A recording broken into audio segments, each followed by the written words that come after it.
Imagine waking up one morning in Victorian London. Totally normal day horse hooves clattering on cobblestones, the faint glow of oil lamps in the fog, having no idea that in just a few hours the skies would open and a snowstorm would bury the city. The kind of storm that could choke chimneys, freeze water pumps solid, and turn whole streets into white prisons. A winter so brutal that people without coal or gas would be left huddled in silence, watching their breath cloud in the dark. Before you drift off, do me a small favor and tap the like button and subscribe, but only if you actually enjoy what I do here. Drop a comment telling me where you are listening from and what time it is for you. Now, dim those lights, flip on a fan for that gentle background hum, and tuck yourself under the sheets. Let's pause for a second. We're heading back to the Victorian age, when heat came from wood, coal, or nothing at all. Imagine surviving a snowstorm without gas lamps or central heating, when even candles could gutter out in the cold. Trust me, you're going to be very grateful for your electric heater and your hot shower waiting for you tomorrow morning. So, congratulations. You wake to a hush. At first, it is so complete that you think the city itself has stopped breathing. The rattle of wheels on cobblestone, the hammering of boots, the shouts of costermongers gone. Only when you draw a breath and see it bloom white in the cold air do you notice the faintest hiss outside your window. Snow. It drifts down in silence, filling every corner of the street below until the whole world seems wrapped in cotton. You sit up slowly, your breath leaving small clouds above the blankets. The glass panes are fogged with frost, but through them you can just make out the flakes tumbling endlessly. They land on the narrow roofs opposite and slide, gathering in soft heaps. Chimneys that once spewed smoke now wear white caps.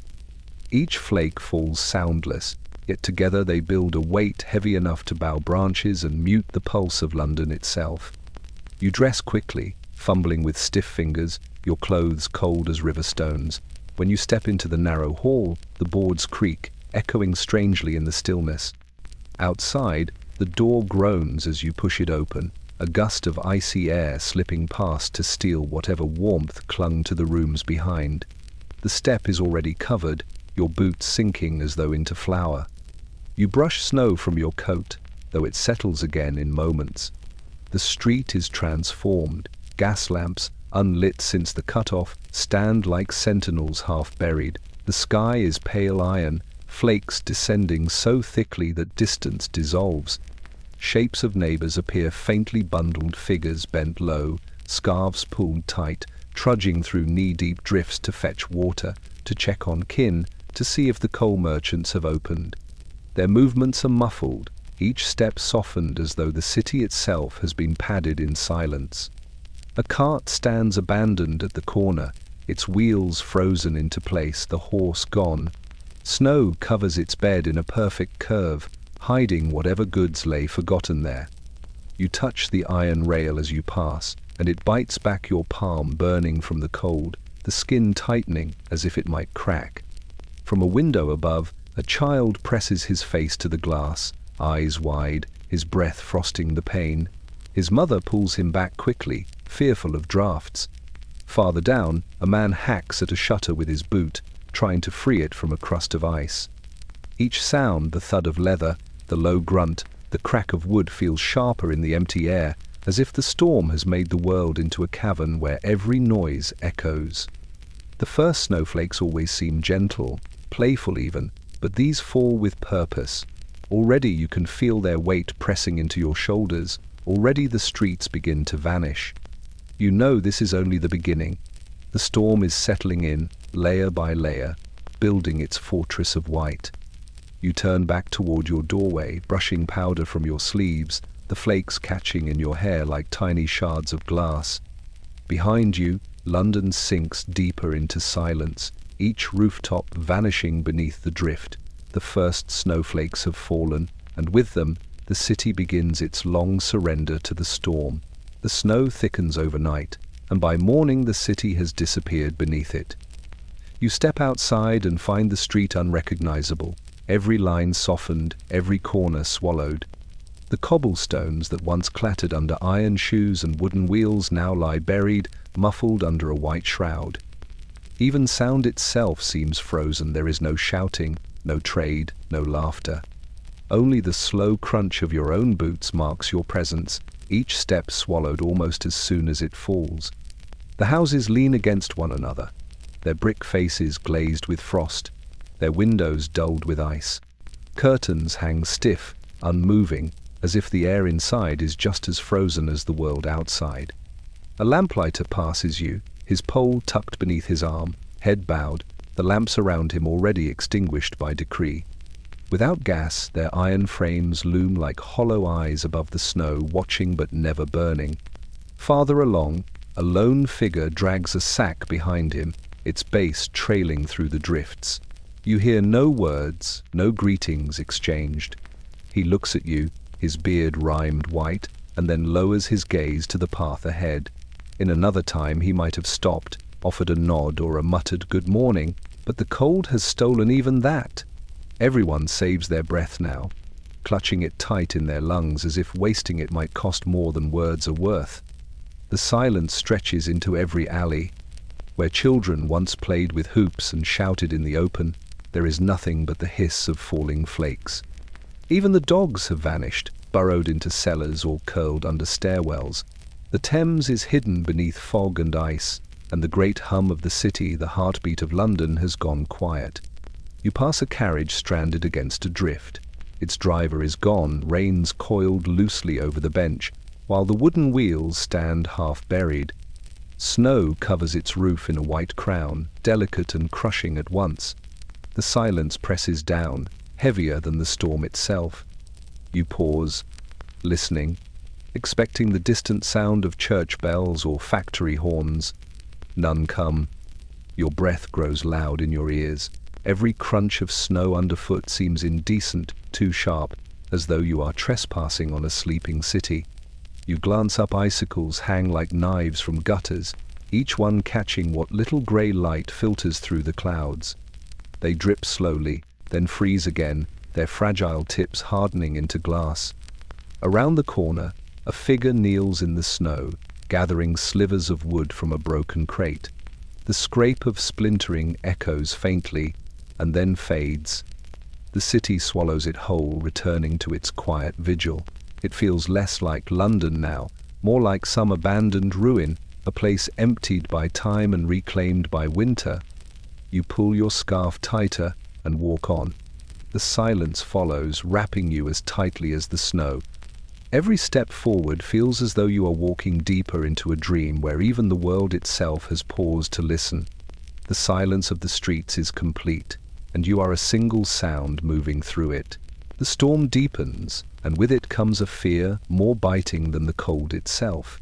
You lift the iron lid of your coal bin and peer inside. The bottom shows through. Only a thin scatter of black lumps remain, not enough to last a day. You rake them together with gloved fingers, feeling the grit grind against your skin, the dust rising sharp in your throat. It is not the cold that unsettles you, it is the knowledge that once this fuel is gone, no fire will answer your shivering hands. Word spreads quickly through the neighborhood.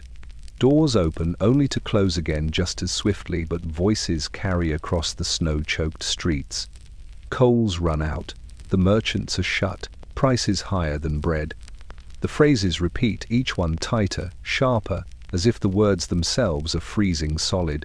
Families huddle around hearths, poking at dwindling embers, each crack of the fire sounding like a clock counting down to silence.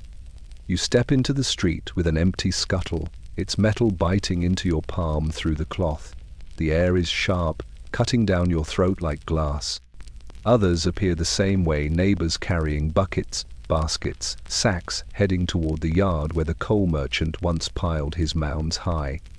You follow the slow procession, boots dragging through knee-deep snow. No one speaks. Each face is pale, eyes downcast, each person clutching hope that perhaps they might find a few shovels left. When you arrive, the yard is bare. The great heaps that once towered there have vanished, sold, burned, or hidden away. A single plank leans against the gate, a chalk mark scrawled across it, "No coal until thaw." The crowd gathers, reading it again and again as if it might change under their eyes. A woman begins to weep softly, clutching her child to her chest. A man curses under his breath, his voice cracking as if the sound itself might shatter in the cold air. You turn back with your empty scuttle. The weight of it feels heavier than if it were full. The silence between neighbors grows taut, a silence filled with suspicion. Who has coal left hidden in their bins? Whose chimney still smokes when all others stand bare? You glance up at rooftops, searching. A single thread of grey rising from a far window stings more than the wind. It means someone has warmth, while others count their last embers. At home, you kneel by the grate and tip the last of your coal inside. The lumps crackle and hiss as flame catches them. For a moment, the room glows, shadows dance, and warmth blooms faint against your frozen skin. You sit as close as you dare, hands spread wide, soaking in every flicker as though it were the last sun on earth. You know the fire will burn out soon. You know the next night will be darker, colder, longer. Outside, the snow continues to fall, covering the empty streets, covering the merchants' yards, covering the tracks of desperate feet. London sleeps under its blanket of white, but beneath that silence lies the sharp edge of fear. The coal is nearly gone, and the storm has only just begun. You close the door against the storm and step into your parlor, but the cold follows you inside as though it has laid claim to the very walls. The fire is nearly spent, its glow weak and shrinking, and in the dim light you see your own breath drift into the air. It curls upward, pale and ghostly, before fading against the ceiling beams. You exhale again, and the same thing happens. Even here, in what was once the safest part of your home, every breath feels borrowed, visible, fragile. The windows bloom with frost. It spreads in delicate ferns across the panes, pushing its white fingers into every crack. Curtains hang limp, offering no warmth, their edges stiff where moisture has frozen into cloth. You touch the sill, and your hand recoils. The wood is as cold as stone, and your fingertips burn as if pressed to ice. The frost is not outside anymore.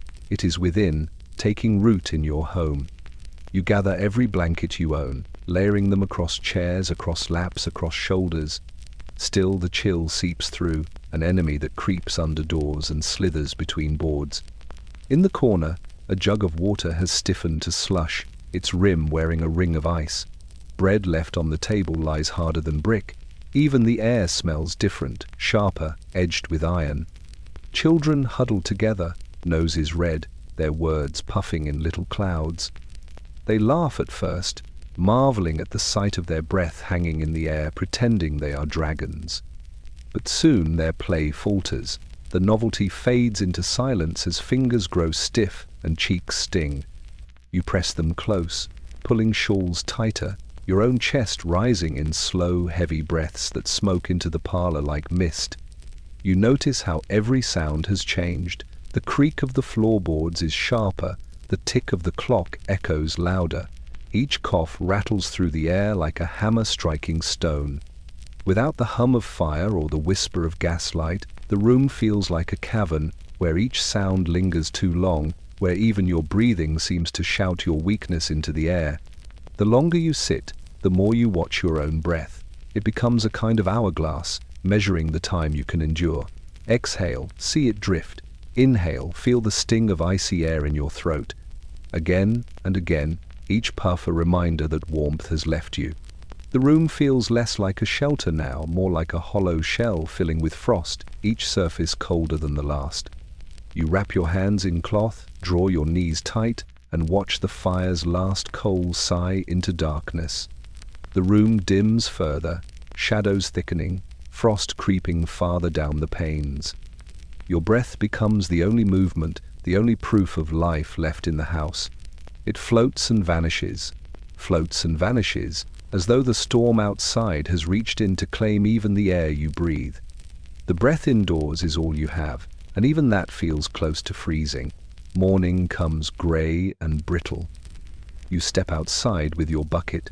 boots sinking into snow that has hardened overnight into a crust. The air is so cold it burns the inside of your nose, and when you breathe, the cloud that escapes feels heavy enough to fall back onto your scarf. You make your way down the lane to the neighborhood pump, clutching the handle of the bucket like a lifeline. Water, you tell yourself, just bring back water. The pump stands black against the whiteness, its iron body dusted in frost, its spout tipped with a little dagger of ice. Already a queue has formed, neighbors clutching buckets, jars, even cooking pots. No one speaks. They stamp their feet to keep blood moving, scarves pulled tight across their mouths, eyes rimmed red with cold. The silence is broken only by the groan of boots on snow and the sharp cough of someone waiting. At last, a man steps forward, sets his pail beneath the spout, and grips the long iron handle. He pulls once. The lever resists, stiff as a locked door. He pulls again, leaning his whole body weight into it, and the pump answers with a low, grinding creak. But no water comes, only a hollow scrape, the sound of frozen metal grinding against itself. The man tries again, harder. The handle jerks, then freezes still. His breath hisses through his teeth. "Frozen solid," he mutters, and the words hang in the air like smoke. A ripple moves through the waiting line. Some shake their heads, others stare at their empty buckets as though they might fill themselves. A woman kneels by the pump, rapping its spout with a stone. Chips of ice scatter, but no trickle follows. Another suggests boiling water to pour down, but who has fuel left to spare for that? The crowd shifts, anxious, feet shuffling in the snow. Everyone had come with hope that the pump might still give, that some hidden reserve of warmth below the earth had kept the water liquid. But hope fades with each frozen creak of the handle. You move closer, running your gloved hand along the iron. It burns even through the cloth. The pump feels like part of the storm now, seized by the same frost that grips windows and doors. You imagine the water inside, locked tight, frozen mid-flow like glass. The thought makes your throat ache. You swallow, but your mouth is dry. Neighbors begin to drift away, clutching their empty vessels, shoulders slumped. Some speak of walking farther, of trying another pump in another street, though snow lies waist-high in places. Others whisper of melting snow on their stoves, though everyone knows how little warmth is left to spare for such a task. The crowd thins until only you remain, staring at the black shape against the white. The pump looms silent, its spout dripping nothing, its handle stiff as a bone. You lift your bucket again, heavier empty than full, and begin the slow walk home. Each step crunches into the snow, the sound swallowed by the storm. Behind you, the frozen pump stands like a monument, a black iron sentinel to thirst and silence. The city has lost its water, and with it, another thread of life. The day fades early, as if the storm has stolen the sun outright. By mid-afternoon, the light is already dimming, pressed flat against clouds swollen with snow. Indoors, shadows crawl along the walls until every corner of the room lies drowned in grey. You reach for what remains of your candles, stubs collected in a small box, their wax hardened like stone. There is no gas to flood the lamps now, no steady glow to chase the darkness. The hour belongs to candles and their feeble flames. You strike a match with stiff fingers. The first attempt snaps, its sulphur head scattering sparks. The second catches. For a moment, the flare of fire feels like sunrise, a burst of warmth too quick to last. You lower it to the wick, and the flame swells, then steadies, curling into a teardrop of trembling gold. The room shifts at once, walls shimmer, furniture bends, shadows stretch like living things across the floor. The candle does not banish the dark, it only keeps it at bay, a small island of light surrounded by storm. You place it carefully on the table. Its glow reaches only a short distance, just enough to paint the outlines of faces and hands. Children lean close, watching their own shadows move with every flicker. The flame gutters when a draught seeps under the door, then swells back, fighting for its life. You cup your palm around it, protecting it as though it were a living creature that might flee at the next breath of wind. Every sound sharpens in the half-light. The scratch of a chair across the floor echoes louder, the tick of the clock grows insistent, even the crack of your knuckles carries weight. Without the hum of gas lamps, without the bustle of a city lit after dark, the silence presses against the flame until the tiny hiss of melting wax is all you hear. You ration the candles carefully.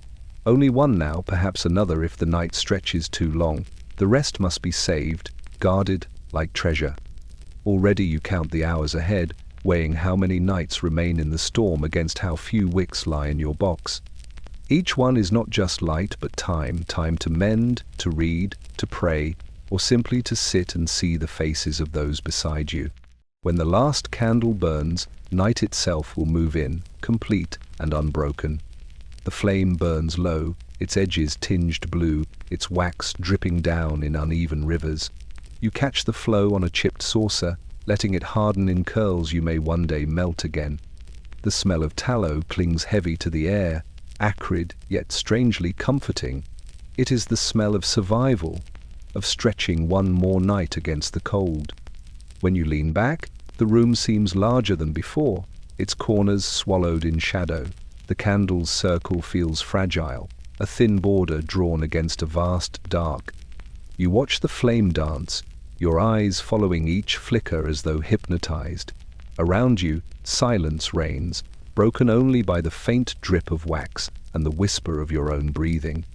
This is the candle hour, the narrow space between light and dark, between fear and hope, and already you feel how quickly it passes.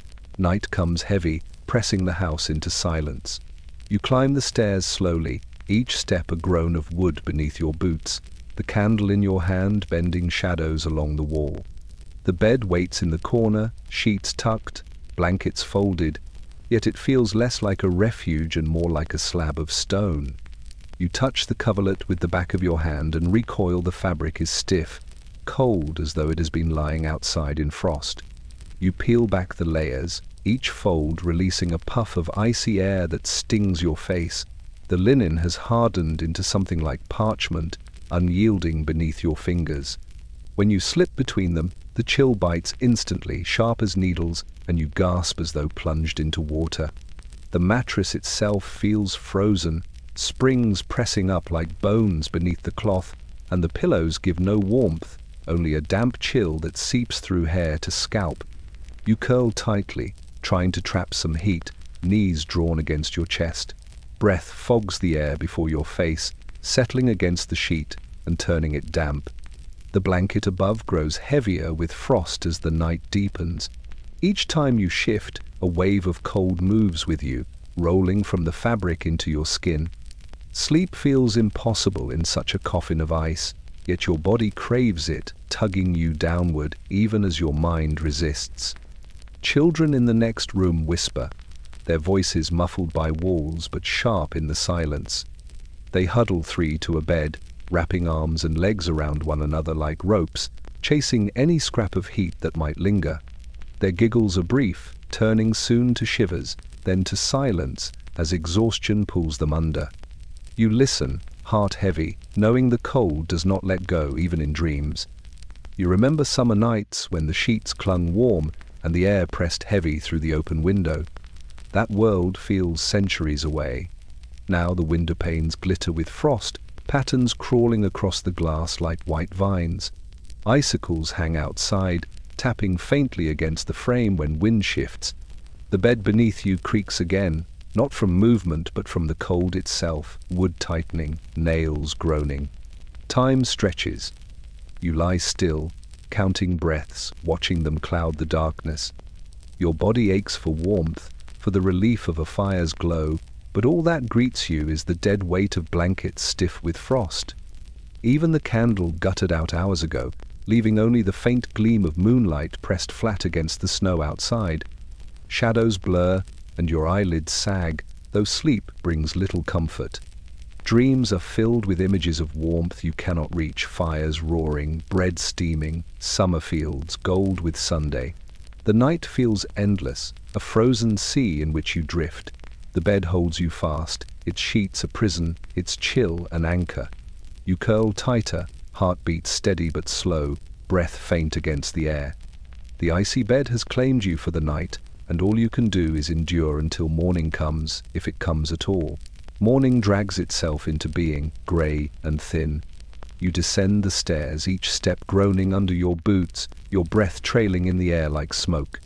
The fire has gone cold, only ash lies in the grate. Hunger gnaws at you before you even reach the kitchen, sharp and hollow, and you push open the door with the smallest hope that something remains. The larder greets you with silence. Its shelves, once lined with loaves, jars and cuts of meat, are bare now, streaked with frost. A crust of bread lies on the top shelf, hard as stone, its surface white with mold. A jug of milk has stiffened into a block of ice, the clay cracked where the liquid forced itself outward. The cheese is gone, the dried beans spent. You run your hand over the shelf's cold wood, searching corners where scraps might linger, but your fingers meet only dust. A single onion sits in the corner, shriveled and grey, its skin curling like paper. You turn it over in your hands, wondering if it would boil into anything edible, wondering if it would stretch into broth. Your stomach twists at the thought of its bitterness, yet you cannot bring yourself to cast it aside.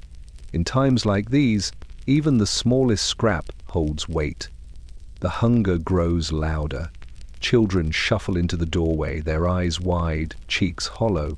They do not speak, but you see their questions written plain. Is there bread? Is there meat? You force a smile, tucking the onion into your pocket as though you have a plan, as though you mean to make something of nothing. Their shoulders sag, but they turn away, too tired even to protest. You step outside into the alley, clutching your coat tighter, and see neighbors doing the same. Doors creak open, figures stoop low, searching through rubbish heaps, breaking apart crates for wood, sifting through snow for what the storm might have hidden. Some scrape at the ground with spoons or broken boards, looking for potatoes left in forgotten gardens, now locked under frozen earth. Others wander toward the market square, though they know already that the stalls will be bare. In the silence, you hear the mutter of despair. No flour left. The bakers are closed. Nothing comes through the roads.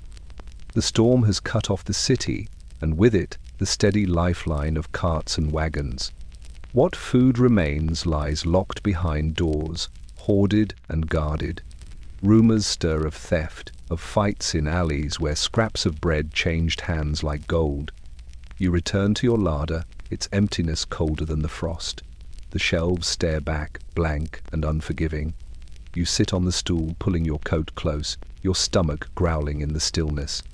The onion presses into your pocket, its weight pitiful, almost mocking. Hunger has made your home hollow, stripping it of warmth, of comfort, of life. The empty larder is more than hunger, it is fear. Fear that the storm may outlast your strength, that the silence in your stomach may one day swallow the silence of your breath. You sit listening to both, wondering which will end first. The fire has gone cold, ashes lie grey in the grate, and the chill has seeped into every stone of the room. Your hands ache from the cold, fingertips stiff, nails blue at the edges. Without fuel, the hearth is nothing more than an open mouth, dark and hungry. You pull on your coat, the fabric stiff with frost, and step outside with a single purpose to find anything that burns. The streets stretch before you, muffled in white. Snow has swallowed the cobblestones, and drifts rise higher than your knees. Every door is shut, curtains drawn, chimneys dark. You are not alone in your search. Figures move along the lane, bent low, carrying sacks, baskets, even bare hands cupped against the wind. Each face is hollow, eyes scanning the ground, desperate for scraps. You pass the coal yard, already empty. Its gate hangs open, snow drifting in where heaps of black once stood. The chalked message still lingers on the plank. No coal until thaw. You do not stop. Everyone knows it now. Coal is gone, or hidden, or locked behind doors where coin will not reach. What remains is what you can scavenge. You search alleys first. Crates lie broken, splinters scattered in snow. You gather them, tucking the shards under your arm, their edges sharp against your coat. A doorframe has collapsed, leaving a beam half buried. You scrape it free, wood soaked with damp, but even wet wood is better than none. You drag it behind you, leaving a dark track in the snow. Others are searching too. A woman claws through a rubbish heap, pulling out rags stiff with frost. She shakes them, then clutches them to her chest, muttering they will burn if soaked in oil. A boy drags a bundle of sticks tied with rope, his breath hissing between his teeth. Across the street, a man pries loose shutters from an abandoned shop, the splinter of nails echoing like gunfire in the silence. No one stops him. No one asks. Every piece of wood is survival.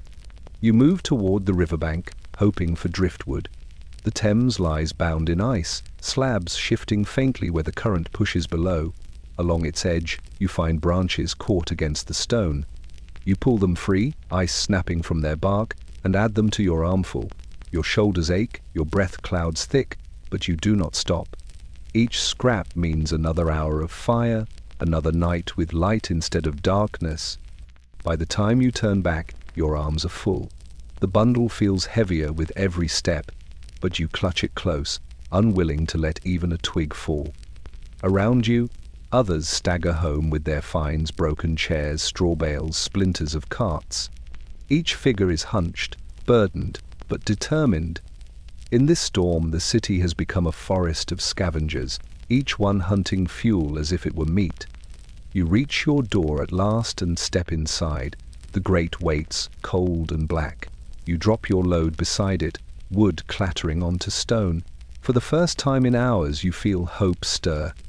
The search for fuel has given you another night, another fire, another chance to keep the silence of cold at bay. Evening settles in, thick and heavy. The little pile of wood you dragged home burns low in the grate, its glow trembling as if uncertain it belongs here. You sit close, wrapping your hands around the warmth as though to drink it straight from the air. Shadows crowd the walls, stretching long and restless, and the silence of the storm presses against your windows. Then it comes a knock. At first, you think it a trick of the wind, but the sound returns, soft and deliberate, 3 short raps against the door. You hesitate, staring at the wood as if it might speak back. No one visits in such weather. No one risks the storm without need. The knock comes again, thinner this time, followed by a muffled cough. You rise, heart slow and heavy, and unlatch the door. Cold air surges in, curling around your ankles like water. A figure stands hunched on the step, coat dusted white, scarf stiff with frost. It is your neighbor, his cheeks hollow, his eyes red from the sting of wind. He clutches a small bundle in his arms, cloth wrapped tight, trembling. Behind him, snow drifts high against the walls, the street nearly gone. "Forgive me," he says, his voice cracked and weak. "We've no fire left. My wife, my little ones. He cannot finish." His eyes search yours, pleading silently, the words trapped in his throat by cold and shame. You step aside.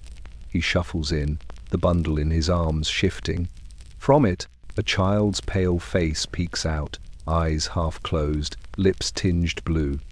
Another follows behind him, his wife bent low, her own shawl wrapped around a second child who coughs into the cloth. They look like shadows of themselves, fragile, brittle as the ice clinging to their boots. The fire is small, but it is fire still. They gather close without asking, sinking to the floor beside the hearth, holding their children near to the trembling light. The flame reflects in their eyes, and for a moment you see life return, faint but stubborn.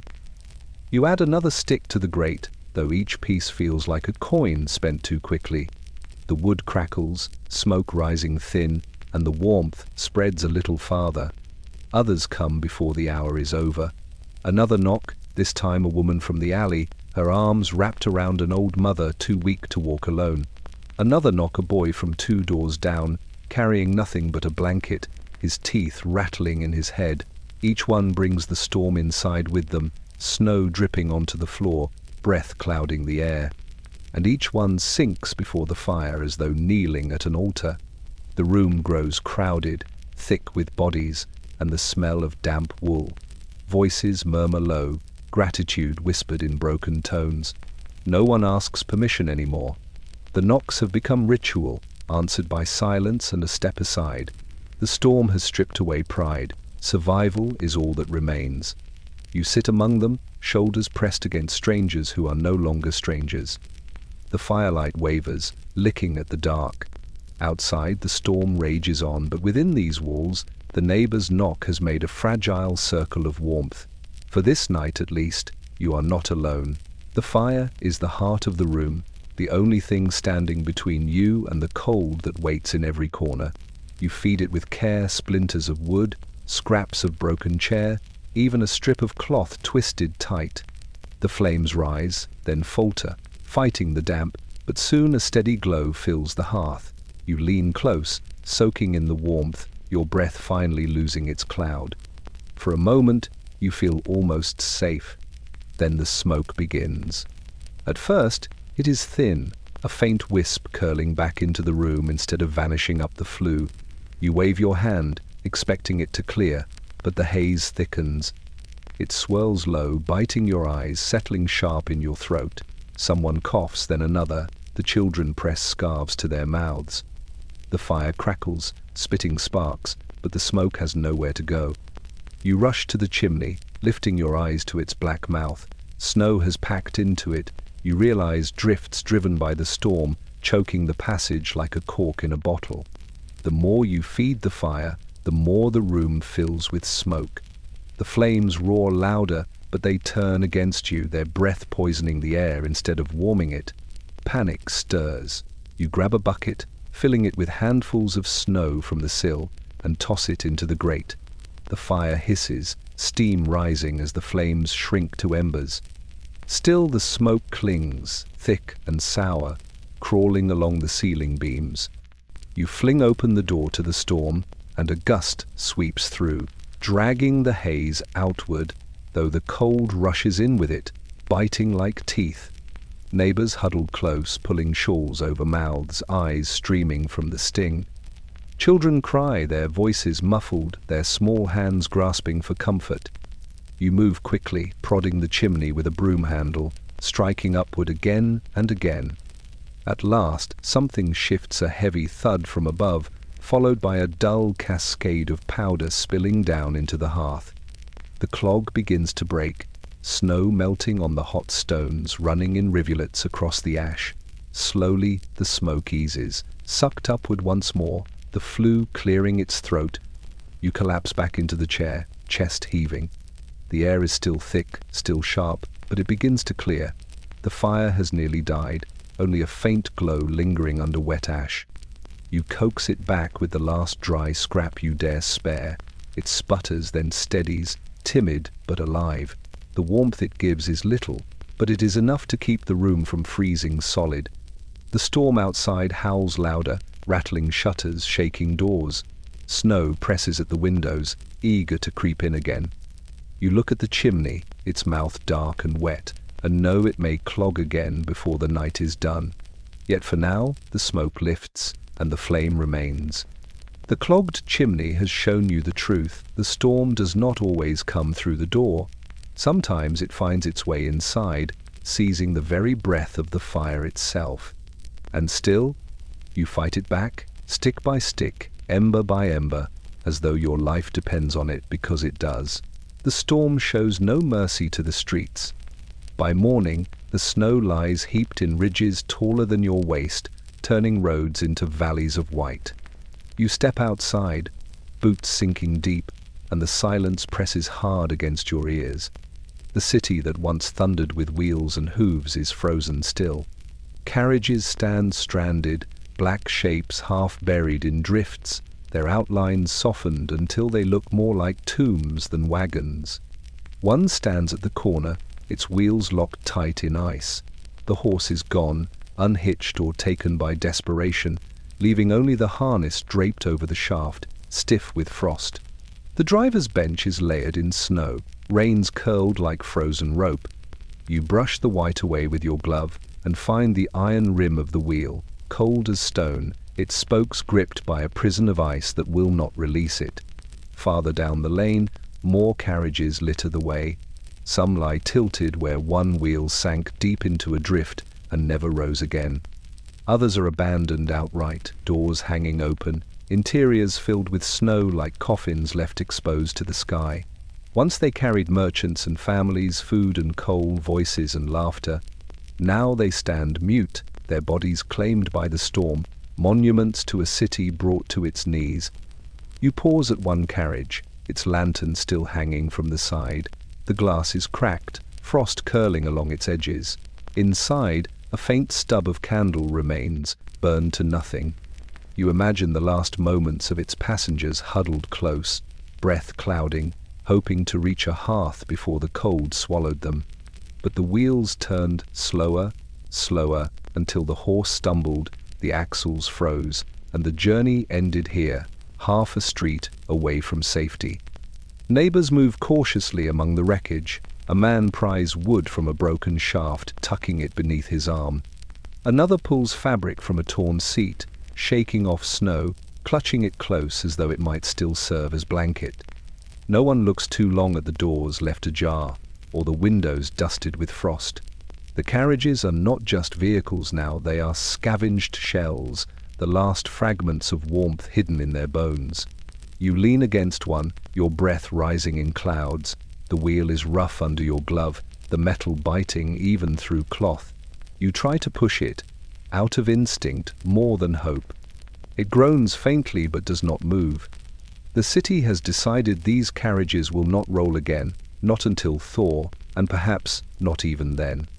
Snow drifts against their sides, swallowing them inch by inch. Soon only their roofs will show, black ridges in a sea of white. The road is no road anymore, just a burial ground for all that once moved. You take one last look before turning home, your arms filled with scavenged wood. The stalled carriages mark the storm's victory. Where once wheels rattled and hooves struck sparks, now silence reigns. The streets belong to snow alone, and the carriages wait, frozen in place, like relics of a city that has forgotten how to move. The river has always been the city's lifeline.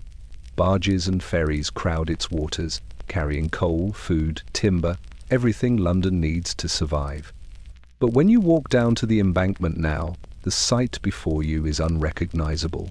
The Thames, wide and restless, is locked beneath a skin of ice. From bank to bank it stretches, pale and unyielding, a frozen plain where once the current roared. You step closer, boots crunching on frost-coated stones. The air is sharp with the smell of iron and mud, trapped beneath the ice. Great slabs press against each other, their edges jagged like broken glass. They shift faintly with the hidden pull of the current, creaking and groaning as though the river itself struggles against its bonds. The sound carries low and deep, echoing beneath the ice, a muffled heartbeat in the silence. People gather at the edge, staring as if seeing some monstrous creature subdued. The ferrymen stand idle, poles and oars useless in their hands, their boats moored and canted awkwardly against the frozen bank. Their faces are drawn, their eyes fixed on the ice as though waiting for it to break, though all know it will not soon. With the river stilled, trade has stopped, and with it, the flow of life into the city. Children venture nearer, their laughter brittle in the cold air. They throw stones, watching them skitter across the surface, spinning before vanishing into cracks. A braver boy steps out, his boots leaving prints on the crust. His mother screams, pulling him back sharply, her hands shaking as she clutches him. The ice may look solid, but beneath it runs water black and swift, waiting for the weight of one mistake. You scan the banks and see the signs of desperation. Men chip at the edges, hauling blocks of ice to melt for water. Others push sledges across the surface, cautious, their loads piled high with wood or sacks of flour goods taken from stranded barges that never made it upstream. The river has become both road and prison, offering passage for the bold but no promise of safety. You breathe in, the air cutting your lungs. The silence of the frozen Thames is heavier than any street. Without its flow, the city feels strangled, its pulse slowed to nothing. You imagine all the mouths waiting to be fed, all the hearths waiting for coal that will not arrive, all the doors that will remain shut against hunger. The ice is beautiful, glinting faintly under the grey light, but its beauty is cruel, hiding the cost beneath its glassy skin. Snow begins to fall again, thin flakes drifting across the river, softening its sharp edges, cloaking it in silence. The figures on the banks turn away, pulling scarves tight, buckets empty, eyes hollow. The ferrymen lower their poles and walk slowly back into the city, their steps heavy, their trade vanished with the current. You remain for a moment longer, staring at the wide stretch of white. The Thames has frozen, and with it, London itself. The river that once carried life now lies still, and the storm holds even water in its grip. The market square, once the heart of the city's noise and barter, lies transformed beneath the storm. You make your way there at first light, breath smoking in the bitter air, boots crunching through drifts that reach your knees. The streets are half empty, the silence broken only by the muffled coughs of others who trudge beside you, each carrying a basket, each hoping that something, anything, might remain for sale. When you arrive, the sight stops you cold. The stalls stand skeletal, their canvas awnings stiff with ice, their wooden counters bare but for a dusting of snow. A few merchants linger, cloaks pulled tight, their hands stuffed into muffling wool, but their tables are empty, their voices low. The air is heavy with the smell of damp wood and frozen earth where vegetables once lay in neat piles. A woman clutches a purse at her chest, pleading with a fishmonger whose baskets are overturned, nothing inside but brittle nets and shards of ice. "Sold out yesterday," he mutters, shaking his head, his eyes as hollow as hers. His breath curls upward, vanishing in the stillness. She stumbles away, basket swinging empty at her side, her child trailing behind with wide, unblinking eyes. You walk slowly past the rows, scanning for scraps. A baker's stall leans crooked, its shelves barren, only a scattering of flour frozen to the boards. You brush your hand across it, the powder clinging to your glove like chalk, useless on its own. At another stand, a crate of turnips sits abandoned, the roots shriveled, blackened with frost. A man seizes one, cradling it as though it were treasure, pressing coins into a merchant's stiff hand. The price is absurd, 3 times what it was last week, but no one argues now. Hunger has stripped the square of bargaining. The silence of the market is strange.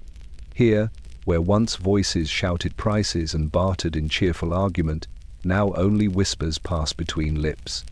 Neighbors glance at one another with suspicion, eyes darting to baskets, measuring who has managed to buy and who has not. There are no greetings, no laughter, only the scrape of boots and the hollow clatter of coins dropped onto frozen wood. At the edge of the square, a boy tugs at your sleeve. His fingers are red, raw from cold. He offers a bundle wrapped in cloth, 3 withered apples, their skins bruised and dull. "A penny each," he murmurs, his voice shaking. You hesitate, knowing the price is foolish, but the thought of sweetness, of juice on your tongue, is enough to draw the coin from your pocket. He presses the bundle into your hands, his eyes wide with relief, and disappears into the crowd. You stand still, clutching your prize, and listen to the wind sweep through the square. It rattles the empty stalls, flapping torn canvas like sails of ships long abandoned. Snow drifts across the cobbles, filling footprints as soon as they are made. The market, once a place of abundance, now feels more like a graveyard, its stalls monuments to what has been lost. You turn for home, basket nearly empty, and the market fades behind you, swallowed by frost. Hunger follows close at your heels, as constant as the storm. The school bell rings dull, its tone muted by snow piled heavy on the roof. Children shuffle inside, boots dripping slush across the floorboards, scarves still wrapped about their faces. Their breath fogs in the air, gathering in the high rafters until the room itself looks filled with smoke. The stove at the front stands dark, its belly empty, and the teacher's eyes betray the truth: there is no coal left to feed it. Desks creak as children sit, their wooden surfaces rimed with frost. Ink pots have stiffened into black glass, the nibs of their pens frozen in place. Fingers, red and cracked, struggle to grip chalk, scratching letters on slates that mist over as breath clouds the surface. The sound is faint, the scrape of chalk too fragile to fill the silence left by the storm. The teacher claps his hands together, the sound sharp, trying to stir life into the room. His own voice shivers as he calls the lesson, but it carries thinly, barely reaching the back rows. He paces, his boots striking the floor, each step echoing louder than his words. Children try to follow, lips moving, reciting their verses in broken tones, their voices trembling not from fear but from the cold biting at their lungs. A girl in the corner presses her arms tight against her chest, her slate slipping from her knees. The teacher bends to pick it up, his hand trembling as he returns it. He forces a smile, but his lips are pale, his teeth chattering behind his words. He writes on the board, the chalk splintering in his hand, dust mixing with frost. The letters blur as the children's eyes water from the cold air. Now and then, a cough rattles the silence, low and wet, echoing too loud in the hollow room. The sound lingers, drawing eyes, filling minds with dread. The cold does not only stiffen fingers, it seeps into lungs, carving sickness into every breath. Children tuck their faces into scarves, trying to warm themselves on the faint scent of wool and dust. The lesson limps onward. Psalms are read with blue lips, numbers scratched by stiff hands. A boy drops his pen, his fingers too numb to hold it. He bends to retrieve it, but the teacher lays a hand on his shoulder and tells him softly to rest. For a moment, the boy leans against the desk, eyes half closed, breath faint. The room feels stiller, as if the storm itself has paused to listen. Outside, the wind claws at the windows, rattling their panes, pressing frost against the glass in white flowers. The world beyond is a blur of snow, endless and cold. Inside, the children endure, their small voices fighting to rise above the silence. When the bell finally rings again, it is not release but reminder. They gather their books, tuck slates under arms, and shuffle out into the storm, returning to homes no warmer than the schoolroom. The benches remain, empty and stiff, their surfaces glazed with frost. The schoolroom cold lingers, a lesson written not in chalk but in breath, fragile, fleeting, and always visible. The mills and workshops that once thundered through the city now lie still. You walk past their tall brick walls, their windows fogged white with frost, and hear only the groan of the wind. The great doors hang shut, snow drifted high against their frames, and the chimneys above those black throats that once coughed smoke into the sky stand mute, capped with ice. Factories that never slept, that once pulsed day and night with hammer and wheel, now rest in silence. You remember how it used to sound, the clatter of looms, the hiss of steam, the ring of metal striking metal sounds that shook the streets and filled the air with dust. Men shouted to be heard, women bent to their tasks, children scurried with baskets of coal or spools of thread. The noise was endless, deafening, a heartbeat of industry that never faltered. Now that heartbeat has stopped, and the quiet presses into your ears until you feel it inside your skull. The workers stand outside, huddled in groups, scarves wrapped to their eyes. They stamp their feet, not from impatience, but to keep the blood moving. Some glance up at the silent chimneys, others at the gates, though all know what waits beyond them. Darkness, frost, machines stiff with ice. No fuel feeds the boilers, no coal burns in the furnaces. Without fire, there is no motion, and without motion, there is no work. You pass close to one group and catch their murmurs. Wages are gone, food is thin, children cry at night. Some speak of walking to other districts, though the storm has buried every road. Others curse the merchants, the masters, the weather itself. But the curses rise without force, for hunger has weakened their throats. They fall back into silence, eyes hollow, breath fogging the air. Through a crack in the great door you glimpse the floor within. The machines stand in rows, hulking and dark, their iron frames glazed with frost. Belts hang slack, gears locked solid. Icicles dangle from the rafters, dripping onto piles of raw cloth stiff with cold. The air inside is colder than the street, as though the walls themselves draw heat away, storing it in stone. The factory, once alive, has become a tomb of iron. Children tug at their mothers' hands, asking when the looms will sing again, when the wheels will turn. No answer comes. The silence is too heavy, and the truth too sharp. Without coal, the silence will last, and the hunger will grow. Some slip away quietly, searching for scraps. Others linger, staring at the doors as if waiting for them to open by miracle. You stand a moment longer, watching the crowd thin, listening to the storm sweep snow across the yard. The silence of the factory is not empty, it is full, swollen with all the sounds it has swallowed. The clang of hammers, the hum of wheels, the roar of steam, they echo only in memory now. When you turn away, the chimneys loom behind you, black against the grey sky. No smoke rises, no sound follows. The storm has silenced the city's machines, and with them, the rhythm of its life. The cold does not only seep into walls and windows, it takes hold of your very skin. You notice it first in your fingers, once nimble, now stiff and clumsy. The skin dries, grows tight, then splits with a sudden sting as if pricked by glass. When you look down, you see thin lines across your knuckles, red and raw, small rivers carved by the winter. Every task deepens the wounds. You lift a bucket, and the rough handle bites into open cracks. You gather splinters of wood, and frost burns against the raw skin. Blood beads, dark at first, then freezes almost instantly, sealing into a crust that aches with every movement. Gloves help little. They grow damp, stiff with ice, rubbing the cuts deeper.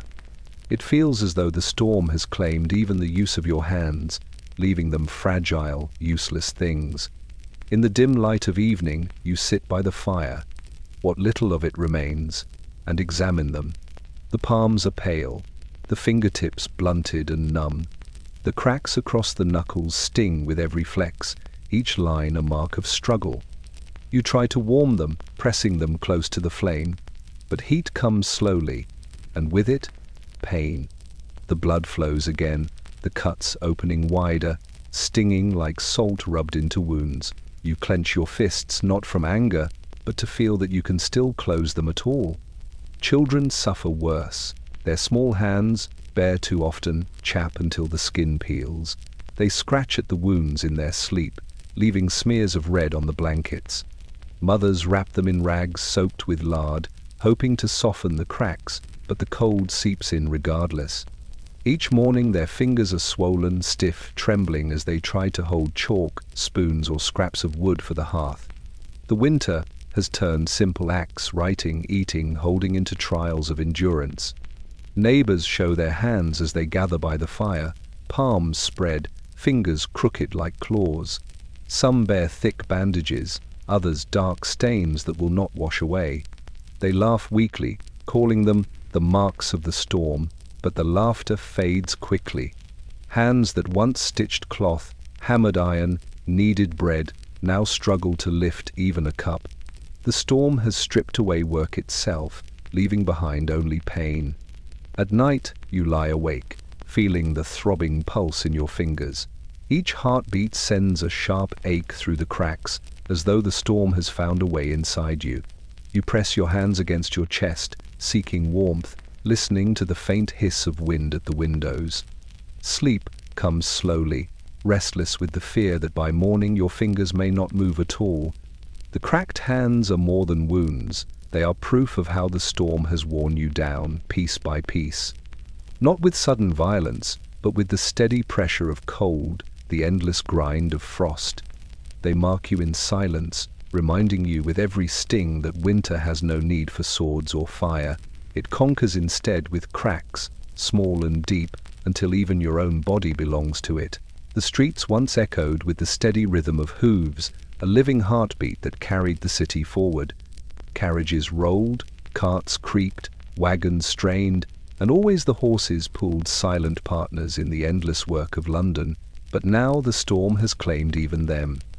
You hear it first, as a groan, low and ragged, then the sound of hooves slipping on ice. When you turn, you see a cart stopped in the drift, its horse trembling, sides heaving, steam rising from its nostrils in great clouds that freeze as they touch the air.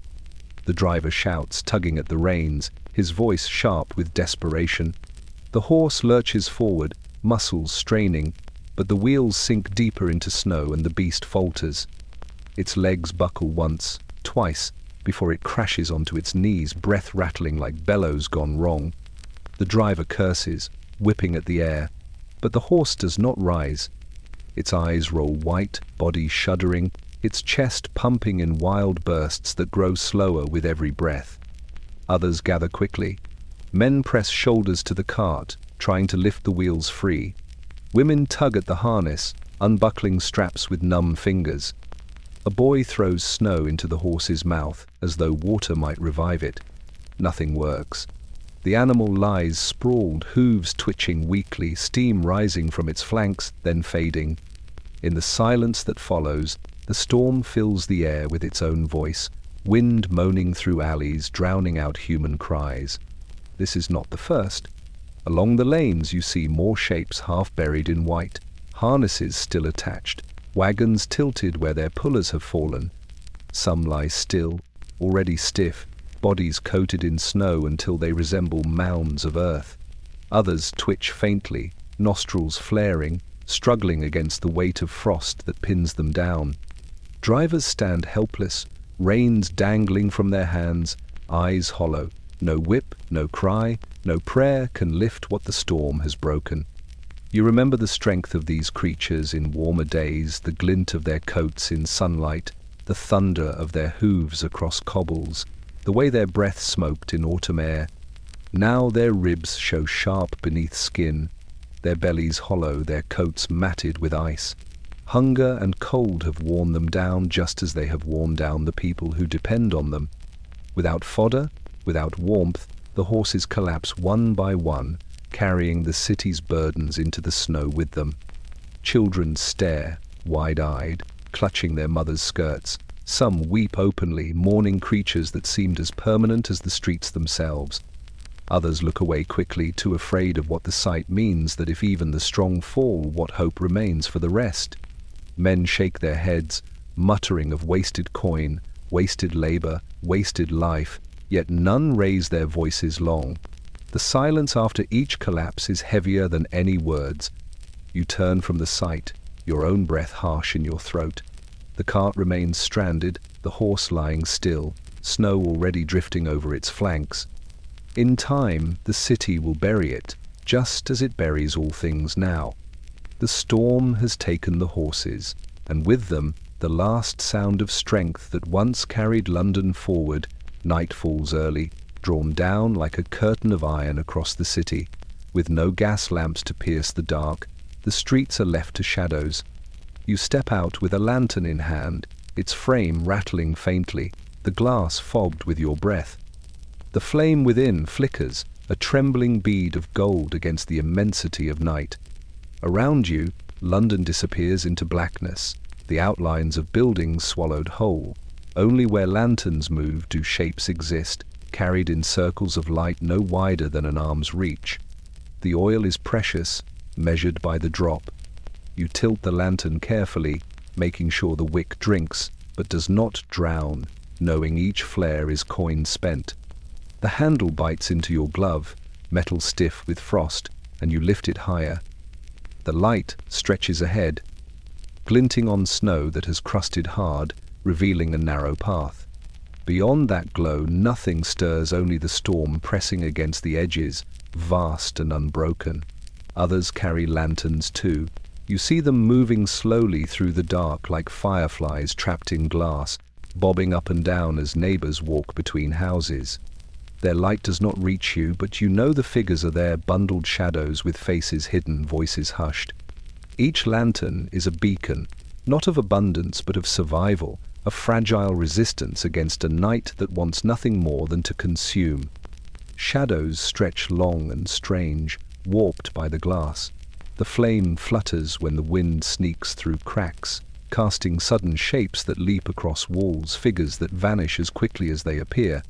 Children cling tighter to parents' arms, mistaking the movements for something alive. Even you feel the weight of it, the way the dark seems to lean close, testing the strength of your circle of gold. At a corner you pause by another family. Their lantern burns lower, oil nearly gone, its glow dim and weary. The mother shields it with her hand, whispering to her child that it will last, though her eyes betray the lie. She glances at your flame, her gaze lingering, then pulls her shawl tighter and moves on. The exchange needs no words. Every lantern is both hope and envy, proof that someone else has fuel left, if only for an hour. The snow reflects the light in strange ways, dazzling in one breath, blinding in the next. Icicles hanging from eaves glint like knives, their tips glowing briefly before the dark reclaims them. Frost on windows sparkles faintly as you pass, as though homes themselves hold tiny stars within. But most panes remain black, houses sunk in shadow, their lanterns long since spent. You walk on until the oil runs low, the flame shrinking to a pale thread. You can hear your own breath, the crunch of your boots, the silence of a city that has lost its glow. Carefully, you shield the lantern, coaxing the wick to last a little longer. Around you, the night presses harder, eager to swallow what remains. When at last you reach your door, you lift the lantern high one final time. Its light falls on the step, faint but certain, guiding you across the threshold. Inside, you set it down, watching the flame tremble. The lantern light is small, fleeting, but for now, it is enough to keep the darkness at bay. The storm has emptied the streets of people, but not of life. In the silence of night, when even lanterns are dimmed to save oil, you hear them, the faint skitter of claws, the quick rustle of bodies moving through snow. The alley rats, hardy survivors of every famine and fire, now rule the hidden places of the city. You glimpse one first at the edge of a drift, its whiskers dusted white, nose twitching as it tests the air. It darts forward, teeth flashing as it gnaws through a scrap of cloth stiff with frost. Another joins it, then two more, their slick bodies weaving in and out of the shadows. Their eyes catch the faintest glint of light, small sparks that vanish as they move.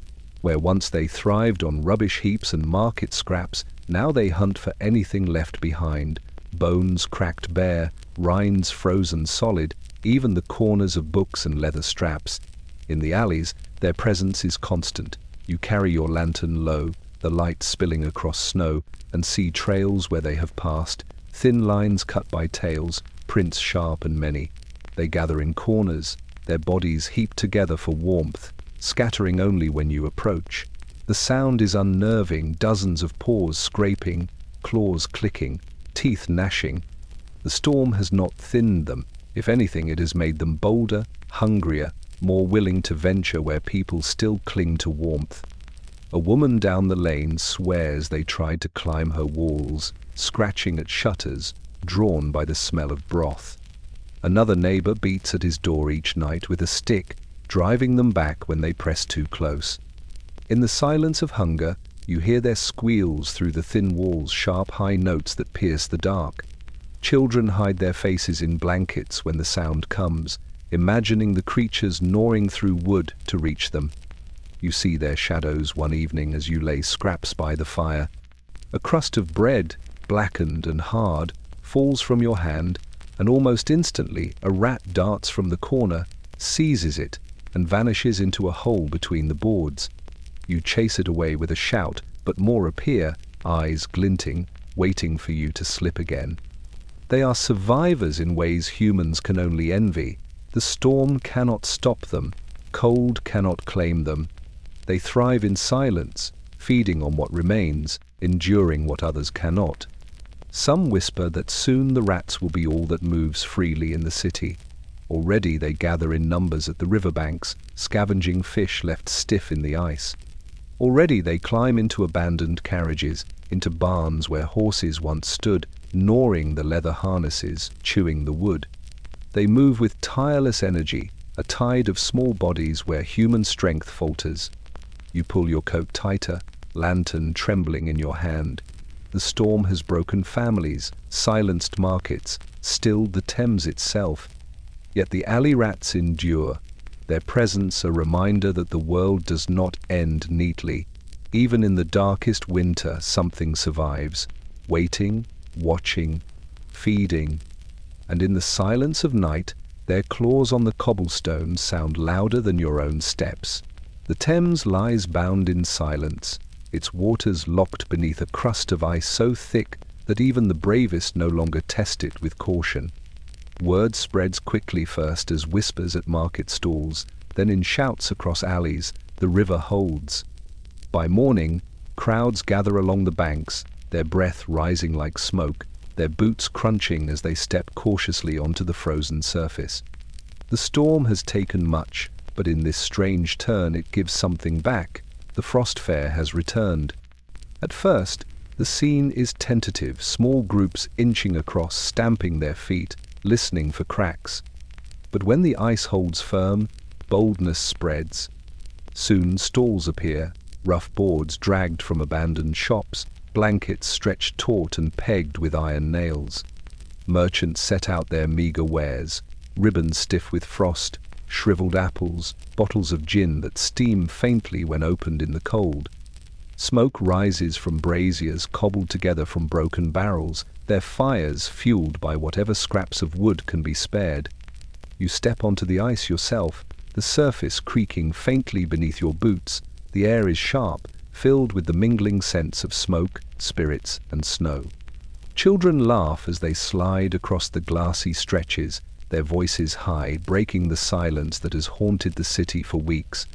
A fiddler sets bow to string, his notes thin but defiant, carried over the frozen plain. For a moment, you feel the weight of the storm lift, as though the city has remembered how to breathe. Vendors shout prices, though the goods are poor. A man sells roasted chestnuts from a tin pan, their skins blackened, their steam rising in precious curls. Another hawks crude sketches of the fair, charcoal on scraps of paper, his fingers numb as he draws. A woman ladles gin into chipped cups, her stall crowded with men stamping their feet for warmth. They drink deep, their faces flushing red against the cold, their laughter louder than the wind. You wander further, past rows of makeshift stalls. Some sell ribbons, some dice, some nothing more than hot water flavored with herbs. Yet each draws a crowd, for here on the river there is more than food or drink, there is company and the stubborn spark of life. Even the poorest, who came with empty pockets, linger to watch, to share in the brief illusion of warmth. Beneath your feet, the ice groans. Cracks spider across the surface, shallow but visible, glowing faintly in the pale light. The crowd hushes for a breath, listening, waiting. Then, when no sound follows, laughter erupts again, forced but real. People spread wider, careful not to crowd, but they do not leave. The frost fair has returned, and no one wants to surrender it so quickly. As dusk falls, lanterns are lit, their light trembling across the ice. The fair glows faintly, a constellation of fire pinned to the frozen river. Shadows stretch long, voices mingle low, and for a little while, the storm feels less cruel. You walk slowly back toward the bank, your hands aching from cold but your heart warmed by the sight. The river that once carried trade now carries something else, hope, fragile as ice, but shining all the same. Through the snow-choked streets, a figure moves with slow determination. The doctor comes, his boots sinking deep, his scarf frozen stiff against his beard. In one hand he clutches a leather bag, its black surface frosted white, the brass clasp dulled by cold. It rattles faintly as he walks, bottles striking one another, instruments shifting, tools of his trade, knocking in rhythm with each weary step.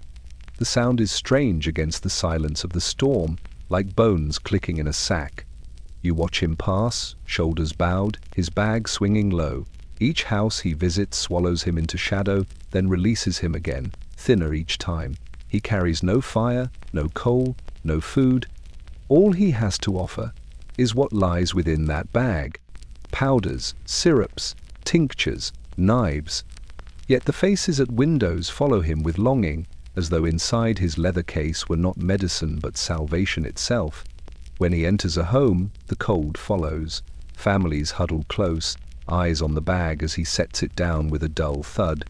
He opens it slowly, his fingers stiff, and reveals its contents: vials of laudanum, phials of quinine, syringes wrapped in cloth, a roll of bandages stiff with frost. He handles them with care, though he knows too well their limits. Against hunger he has no cure. Against the cold, no draught or tincture can prevail. Still, he works. A cough is met with spoonfuls of syrup, thick and bitter, leaving a sheen on lips that tremble. A fever is pressed with cloths dipped in melted snow, the water grey and thin. A wound is stitched with hands that shake from the cold, the needle biting skin as the storm rattles the windows. The doctor does what he can, and for a moment his bag seems to carry more than tools. It carries hope, fragile but necessary. Children stare at the instruments with wide eyes, flinching at the glint of steel. Mothers press them close, whispering that the doctor helps, that the pain is part of the cure. Fathers watch with weary silence, knowing some will rise and some will not. No matter what, powders are measured or bandages wrapped. The bag can only reach so far, and the storm takes more than any medicine can give. When he leaves, the air feels heavier. He snaps the clasp shut, tucks the bag beneath his arm, and steps back into the snow. Behind him, the room is left with silence, with weak smiles, with prayers whispered into the cold. The bag swings again, rattling faintly, carrying both the weight of what has been given and the burden of what has failed. You see him later, pausing beneath a lantern's glow, breath thick in the air. He sets the bag on a stone step, rests his hands upon it, and bows his head. For a moment, it seems as though the leather case itself has grown heavier, as though the storm has filled it with all the suffering he cannot cure. Then he lifts it once more, shoulders squared, and walks on. The doctor's bag is not endless. Its bottles will empty, its bandages will run out. Yet he carries it still, house to house, night after night, as though within it lies not medicine, but the last fragile thread holding the city together. The bells toll more often now, their notes muffled by snow yet heavy enough to carry through the frozen streets. Each strike is slow, echoing like a heartbeat across a city that has grown too familiar with loss. You follow the sound one morning, scarf drawn tight, and find a small procession moving along the lane. At its center walks a woman draped in black, her veil trailing against the snow, its hem already soaked and stiff. The mourning veil has become as common as any shawl, a garment worn by many, its presence a shadow that lingers in every home. She walks slowly, her figure bent beneath the weight of grief. Behind her, neighbors follow, their faces pale, scarves pulled low to hide both breath and sorrow. A small coffin, plain wood, dusted white, is carried by two men whose shoulders tremble with cold and burden alike. The crowd parts as they pass, heads bowed, silence heavy except for the dull crunch of boots on frost. The church door creaks open, and they file inside. You linger at the threshold, watching as candles flicker weakly against the chill air, their flames bending as draughts slip through the cracks. The veil shivers as the woman kneels, her shoulders shaking. Around her, other figures in black bow their heads, their breath clouding like smoke. The air is sharp with the smell of damp wool and melting snow, but beneath it lies the faint tang of incense burned not in celebration, but in sorrow. It is not the only funeral that day. Another follows at dusk, and another the next morning. Coffins are smaller now, many carved hastily from scrap wood, their surfaces rough, their edges uneven. Some are so small they can be carried beneath one arm. The veils grow more numerous, drifting through the streets like patches of night. Mothers wear them, daughters wear them, widows clutch their hems as though to anchor themselves against the storm. In houses where the dead lie, curtains are drawn tight, but the air of mourning seeps through the walls. You see it in the silence at windows, in the stiff movements of those who leave with empty eyes. The veil covers more than faces, it cloaks entire homes, whole families, whole streets. Children whisper that the storm itself wears black, that it moves through the city unseen, claiming one house after another. You walk home with the sound of bells still in your ears. The image of the veil lingers, its dark fabric trembling against white snow, fragile yet unyielding. It is a garment of grief, but also of endurance. Those who wear it walk on, step after step, carrying sorrow but refusing to sink. As night falls, you hear another bell toll, slow and mournful, echoing through the silence of the storm. You picture the veil again, trailing across the frozen ground, binding the living and the dead in a fabric of shared suffering.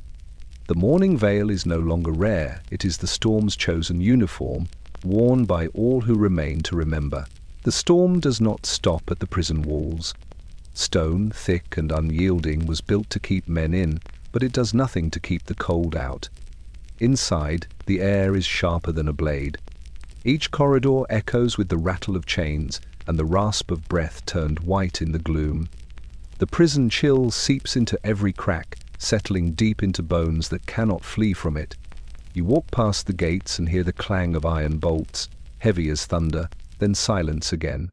Guards stamp their boots, their uniforms stiff with frost, their faces red and raw. They pace not with authority but with necessity, moving to keep the blood alive in their veins. Their lanterns sputter, oil thin, flames shrinking against the drafts that howl through arrow slits. In the cells, men crouch low, blankets wrapped tight if they have them, arms clutched against ribs if they do not. Breath curls upward in clouds that linger in the stale air, turning the stone walls slick with frost. Shackles bite colder than iron should, stiffening wrists and ankles until skin swells red and cracked. Some curse, their voices hoarse, the sound swallowed quickly by the stones. Others mutter prayers, lips trembling, words broken by coughs that echo too loudly in the silence. Food comes late, thin broth already half frozen in the bowl before it reaches the cell. Bread hardens to rock, gnawed slowly, crumbs falling onto damp floors. Water is no better served in buckets of ice that melt too little, too late. The prisoners eat in silence, chewing with cracked lips, the sound hollow against the rattle of chains. Hunger is cruel, but the cold is crueler. It is the guard that never leaves. At night, the chill deepens, blankets stiffen, straw mats turn brittle, and bodies curl tight to preserve the smallest scrap of heat. Some men press shoulder to shoulder, their combined warmth the only fire they will ever share. Others refuse, pride stronger than cold, though their teeth chatter loud enough to betray them. Sleep is shallow, broken by shivers, by the groan of doors, by the distant toll of bells for funerals outside the walls. The guards fare little better, their watchtowers are unheated, their boots stiff with ice, they huddle close to braziers that smoke more than burn, tossing in splinters of wood scavenged from broken benches. Their breath clouds the air as they stare through the bars, their eyes hollow with exhaustion. The prison holds them too, binding them to duty while the storm gnaws at their bones. When morning comes, the prisoners rise slowly, joints stiff, eyes sunken. Frost clings to their hair, their lashes, their beards. The air smells of iron and sweat, but beneath it lies the sharper tang of sickness, lungs rattling, coughs deepening, fevers rising. The storm has made no distinction here. Walls may divide the guilty from the free, but the cold claims them all the same. The prison chill lingers, even as the day begins, heavy and endless.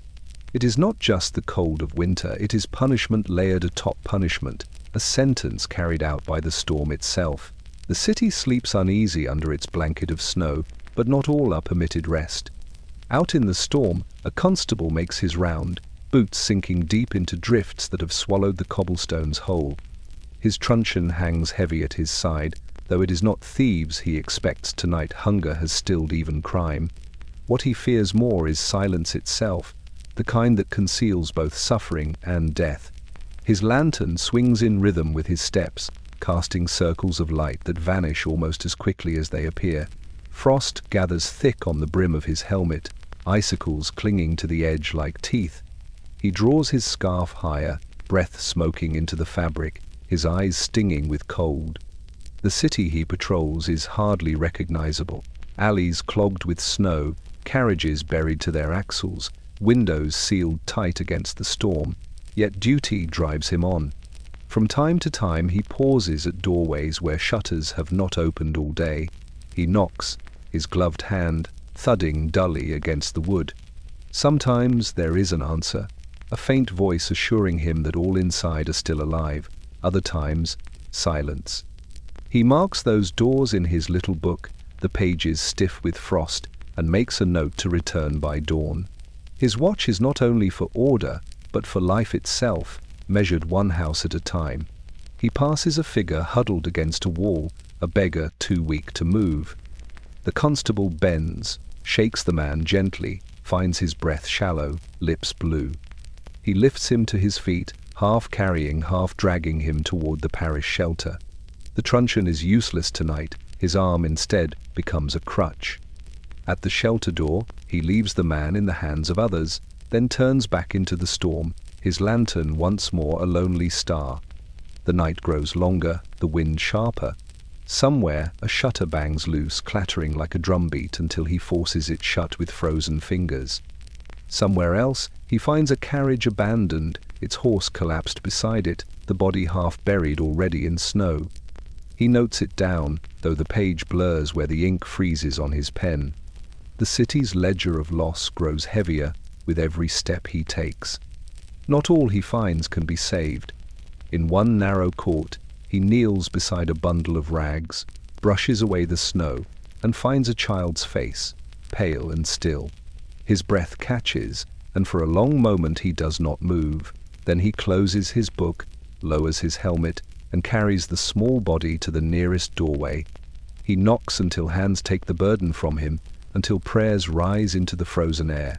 Then he walks on, shoulders bowed, his lantern trembling. The hours crawl, his watch is endless, a march measured by the sound of his boots crunching in snow and the faint rattle of the storm through empty streets. Yet he does not stop. Each circle of light he casts is a fragile defiance, a promise that the city is not wholly abandoned. By dawn, his beard is white with frost, his fingers numb, his eyes hollow. But he walks still, lantern low, truncheon at his side. The storm owns the night, yet the constable's watch remains, step by step, a single man standing guard against the silence. At the corner where two lanes meet, half buried in snow, you see it, a hand stretched outward, trembling faintly against the storm. The rest of the figure is slumped in shadow, wrapped in rags stiff with frost, but the hand speaks louder than any words. Fingers cracked, skin raw, nails rimmed in ice, it is the plea of hunger and cold made flesh. The beggar's hand waits in silence, palm open, as if the storm itself might place mercy there. You pause, lantern held high, its glow bending over the figure. The man beneath the rags stirs faintly, his eyes opening to slits. Breath curls weakly from his lips, clouding into the air before vanishing. He does not speak. Perhaps his voice has been stolen by the cold. Perhaps he no longer has strength. All he offers is that outstretched hand, shaking as it waits. Passers-by glance and move on, their faces hidden behind scarves, their boots crunching quickly past. Some do not see him at all, their eyes fixed ahead, focused only on their own survival. Others look, hesitate, then pull their coats tighter and hurry by. Coins are too dear now, food too scarce. Charity feels like surrender when one's own hearth lies dark. Yet the hand remains, open and pleading, steady in its silence. You kneel, brushing snow from his shoulder. His skin beneath is paper thin, his bones sharp against your grip. He smells of damp wool and dust, of a body long neglected by warmth. You place a crust of bread into his palm, the last from your pocket, and for a moment his eyes brighten. He clutches it as though it were gold, holding it close to his chest. No words pass between you, only the exchange, the gift and the gratitude, both too fragile for speech. Around you the city groans under the weight of hunger. Beggars line alleys and doorsteps, their hands outstretched, each one trembling with the same silent plea. Children extend fingers too thin, too blue, their palms cupped for scraps. Old men sit motionless, their hands frozen open in permanent asking. The storm has turned the entire city into supplicants, though some plead openly and others in secret. At night, when the lanterns dim, you remember that hand. You see it against the dark, pale and cracked, the snow gathering in its lines. It lingers in your thoughts more than the cold, more than the hunger, because it is not just one man's hand, it is the storm itself, reaching outward, demanding payment from all who live. Each coin given, each crust spared, feels like delaying an endless debt. The beggar's hand trembles still, long after you have left. You know he may not last the night, bread or no bread, yet his image stays with you, a mark etched deeper than frostbite, sharper than hunger. In the silence of winter, that hand is everywhere, at corners, at doorsteps, in your own dreams. Always open, always waiting, always reminding you how close you are to stretching your own hand into the storm. The storm has its own clock, and it does not keep time in bells or sun, but in pain. The hours pass not by the turning of hands on a dial, but by the slow creep of frostbite gnawing at your body. You feel it first in your toes. They burn as though pressed to hot iron, then numb, then vanish into silence as if they are no longer part of you. Each step through snow is a question. Are they still there? You return home and pull off your boots, finding the skin pale, mottled, tinged with blue. Fingers fare no better. The tips crack and stiffen, each joint resisting movement, each nail rimmed white as though dusted with flour. The smallest tasks striking a match, lifting a spoon become trials. You drop things often, the objects clattering loud in the silence, your hands refusing to obey. Neighbors speak of it in whispers, the frostbite hours. A time when warmth runs out, when embers fade, when the cold takes pieces of you. They sit with feet propped close to the hearth, rubbing them fiercely, watching for color to return. Some plunge their hands into bowls of melted snow, hoping warmth will follow water. But warmth is treacherous, too quick, and the skin splits, blood rushing back with a sting that feels worse than the cold itself. Too slow, and there is no return at all. You pass a boy in the alley, his fingers wrapped in cloth blackened at the edges. He hides them from view, ashamed of what the cold has done. His mother weeps quietly, whispering that at least he still lives, though the price is steep. Another man, once strong, now walks with a limp, his toes lost to the storm. He stumbles along, eyes hollow, speaking little. The frostbite hours leave their scars plain, visible for all to see. Inside, you sit by your faint fire, cradling your hands against your chest, trying to feel them again. Pins and needles prickle as sensation crawls back, sharp as knives. You bite your lip to keep from crying out, unwilling to let others hear your weakness. The pain feels endless, each pulse of blood another reminder of how close you came to losing them altogether. The cold teaches you caution. You move slower now, layering cloth upon cloth, stuffing rags into boots, wrapping fingers in strips of wool. You ration your time outdoors, measure every step, but still, the frost waits. It lingers in corners, seeps through cracks, presses against your skin no matter how you guard it. And always, the clock of the storm ticks on, counting down the hours until the next flare of pain. When night falls, you lie awake, afraid to sleep too deeply, for in sleep you cannot watch your hands, cannot test your feet, cannot know what the cold has claimed in silence.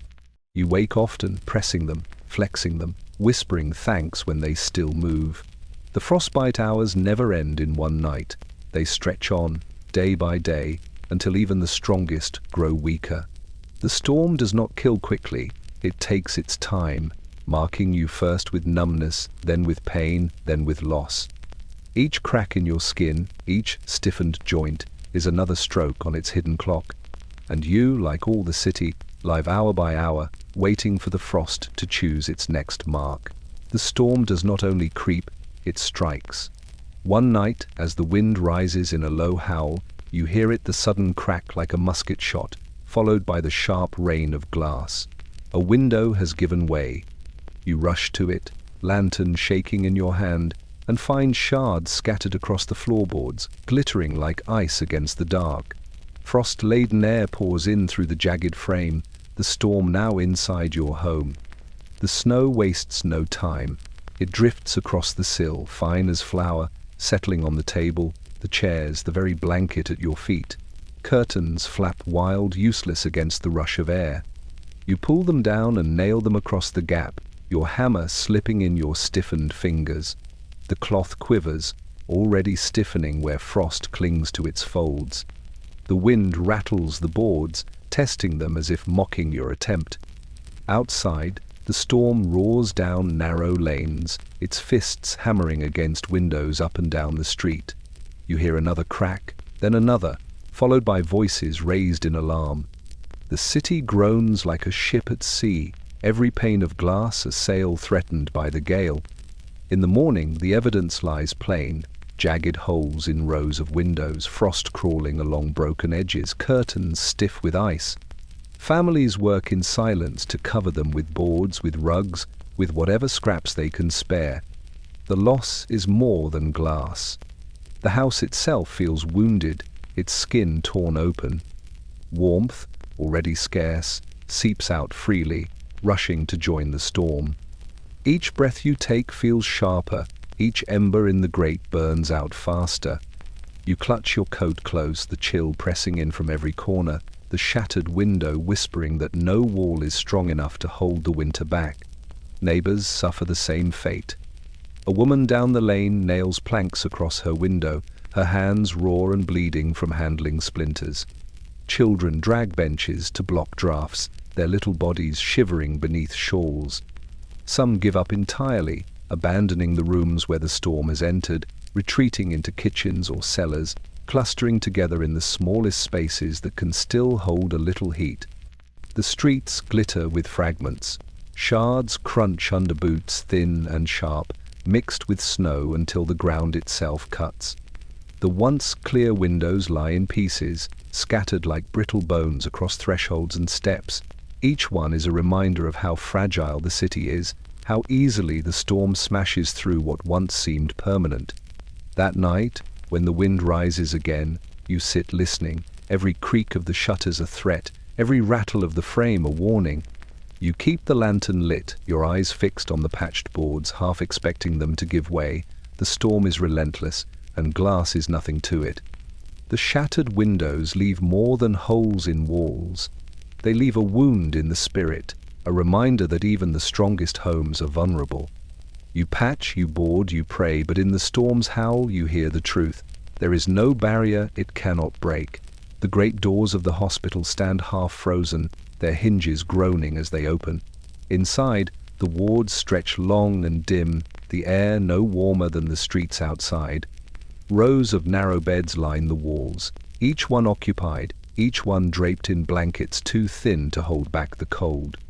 Breath rises from every mouth, a mist that lingers and mixes until the whole room looks drowned in smoke. The storm has turned the hospital into a chamber of frost and whispers. You walk slowly between the beds, boots clattering against stone floors dusted with snow blown in through cracks. Patients shiver beneath their covers, their faces pale, lips tinged blue. Coughs echo like gunshots, rattling deep in chests that cannot clear themselves. Nurses move swiftly but quietly, their skirts brushing against frost-slick boards, their hands red and raw from endless washing.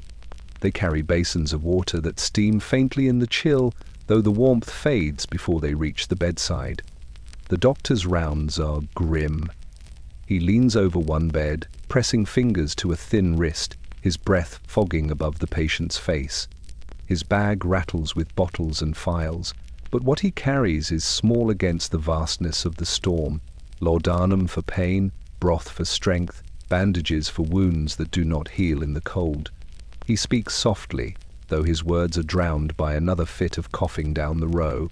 The storm has filled the hospital with more than patience, it has filled it with echoes of suffering that never stop. Some children lie huddled together, two to a bed, their small bodies curled for warmth. Their eyes follow every nurse, wide and hollow, waiting for spoons of broth or drops of syrup. Others do not stir at all, their faces too still, their chests too quiet. The nurses draw curtains quickly around them, moving like shadows, their eyes lowered. Families are called. If families remain, more often there is no one to come, and the body is carried away in silence. Candles flicker in iron sconces along the walls, their flames bending as drafts cut through the room. They cast strange shadows across faces, hollowing cheeks, deepening sockets, making each bed look more like a tomb than a place of healing. The smell is thick, a blend of damp wool, sickness, spirits, and the faint tang of blood. Even your own breath feels tainted, heavy with the weight of so many bodies pressed together. From time to time, the sound of bells drifts through the frosted windows. Another funeral, another veil, another loss. The patients stir faintly at the sound, some crossing themselves with trembling hands, others closing their eyes as if surrendering already. The storm has blurred the line between hospital and graveyard. You linger by the door, watching the nurses move like ghosts, their steps tireless despite the cold biting into them as sharply as it does their patients. The wards stretch on, endless, each bed another story, another life balanced on the edge. The storm has no mercy, and here, in the hospital, its victories are written plainly in silence. The hospital wards stand as proof that the city is fighting, but fighting with hands numb, with breath shallow, with hope dimmed to a flicker. And the storm, relentless, waits outside the doors for the next body to be carried through. The church rises from the whitened streets like a ship trapped in ice, its steeple draped in frost, its doors stiff with snow pressed hard against their frames. You approach slowly, boots crunching in silence, guided by the faint toll of the bell above. The sound is muffled, heavy, as though the storm itself grips the rope and drags it down. Yet it rings still, stubborn against the cold, marking time in a city that has forgotten the hours. Inside, the pews are crowded with bodies wrapped in shawls and coats, the air thick with breath that fogs and lingers, curling against the rafters. The church is colder than you remember it ever being, its stones glazed with frost, its windows patterned in white flowers of ice. Candles flicker in iron sconces, their flames thin and weary, their wax hardened almost as soon as it melts. Still the people gather, drawn by something greater than warmth. The priest stands at the altar, his voice trembling as he speaks, each word clouding before his face. He reads from the book with stiff hands, the leather binding crackling where it has frozen. His breath rises like incense, and when he raises his arms, his sleeves hang heavy with damp. Yet his voice carries, weaving through the cold, steady and unbroken, as though the storm outside cannot reach his tongue. You sit among the congregation, the wood of the pew biting into your skin through layers of cloth. Around you, families huddled close, children curled in laps, old men leaning on canes that tremble in their hands. Their eyes are hollow, yet lifted toward the altar, drawn to the sound of the words, to the faint chime of the bell above. It is not warmth they seek here, but meaning. The storm has stripped away everything else, and still they come, clutching their prayers like coal. When the hymn begins, voices rise slowly, hesitant at first, then stronger. They shiver, they crack, but they continue. The sound fills the nave, echoing off stone, carried out through the frozen windows into the night. It mingles with the bell, with the wind, with the storm itself, until it feels as though the whole city sings, even those too weak to come. The hymn is less melody than defiance, each note an ember against the dark. Outside, the bell tolls again, its sound softened by snow, blurred by the vastness of winter. The steeple shakes faintly, sending down a drift of white that scatters across the roof. People leave slowly, their boots echoing on stone, their breath sharp in the night air. Some linger at the steps, heads bowed, watching their words vanish into the sky. Others walk quickly, clutching one another, their bodies bent low against the storm. You remain for a moment longer, staring at the steeple. The bell swings still, its voice dull but steady, a heartbeat for a city that would otherwise fall silent. In the storm, in the hunger, in the endless cold, the church bell rings. It rings not only for the hours, not only for the dead, but for the living too, reminding them that the city endures if only one toll at a time. You turn from the wide, wind-lashed street into a narrow alley, hoping for shelter. At once the storm's howl softens, muffled by the high brick walls that press in on either side. Yet the silence here is no kinder. The alley is a corridor of frost, its cobblestones slick and glittering, its shadows deep with snow. Each step echoes louder than it should, boots scraping against stone that has turned to glass. Icicles hang in rows from the gutters, sharp and heavy, dripping faintly when the wind rattles them. They dangle like knives above your head, glinting in the dim light of your lantern. You walk carefully, your breath smoking in front of you, your hand brushing the wall for balance. The bricks are crusted white, their mortar cracked with ice. Touching them is like pressing against the side of a tomb. The alley twists, bending deeper into shadow. Here the snow has drifted higher, packed tight against doors long shut. Wooden crates lie broken in corners, their boards coated in frost, their nails rusting. Rats have left trails across the snow, thin lines like writing carved into the surface. You follow them without meaning to, their paths leading towards scraps you cannot see, scraps they always seem to find before you do. A window above you is cracked, glass rimmed with ice flowers. Behind it, faint movement stirs someone clutching a blanket close, peering down at the alley below.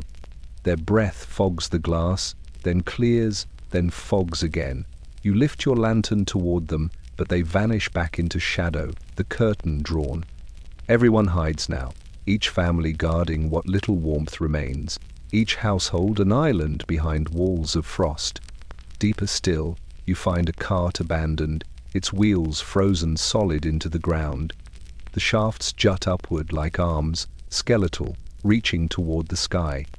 Snow has filled its bed, smoothing it into a white mound. You brush it aside and find the edge of a broken barrel, its wood splintered. You pry at it with stiff fingers, each crack of wood loud in the silence.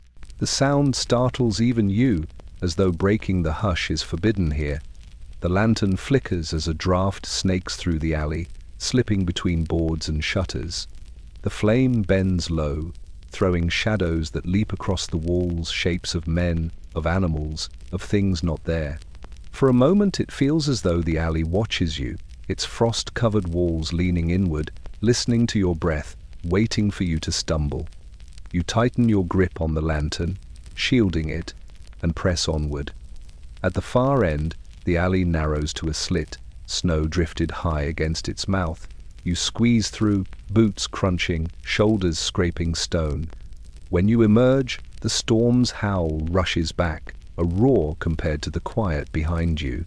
You glance once more into the narrow passage, its length glowing faintly in your lantern's light, its frost sparkling like stars. The frosted alleyway lingers in your mind long after you leave it. Not just a path between streets, but a place where silence grows sharp, where walls seem to breathe, where frost itself feels alive.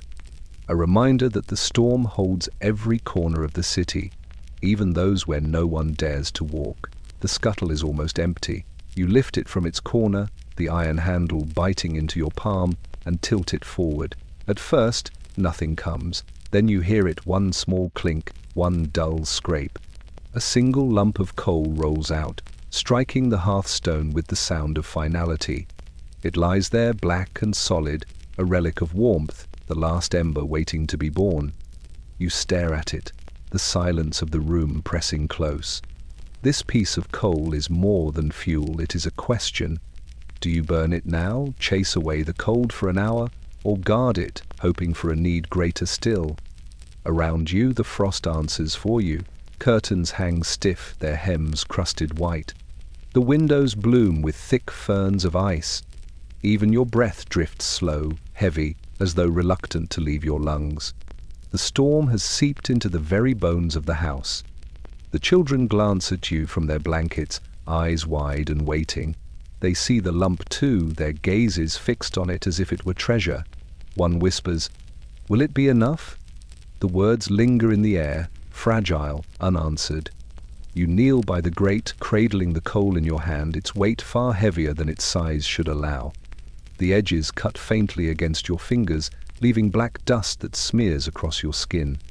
At last, you place it gently onto the dying embers. For a moment, nothing happens. Then a faint hiss rises, a small glow flickers, and the coal begins to breathe. Flames curl around it, trembling, then grow steady, licking higher, feeding greedily on this final gift. The room warms slightly, shadows bending, faces softening. The children stretch their hands forward, sighs slipping from their lips as the heat brushes their skin. You lean close too, soaking in the comfort. But even as the fire blooms, you know it cannot last. One lump is not a meal, it is a crumb. The flames rise bravely, then settle, then flicker, as the coal slowly turns from black to red, from red to grey. Each crackle is a heartbeat, each spark a sigh, each puff of smoke a warning that the end draws near. Neighbours know the same hunger. Across the lane, chimneys stand dark, no smoke rising, only frost clinging to their edges. Some burn scraps of wood, others books, even furniture broken to pieces.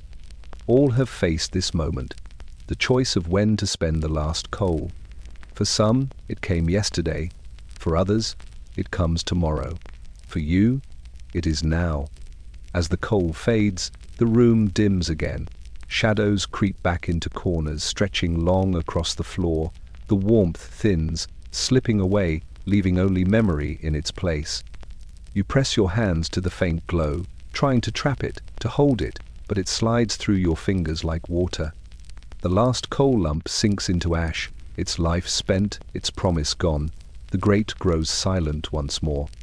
Around you, the house exhales a long, cold breath, as if the storm outside has finally stepped fully within.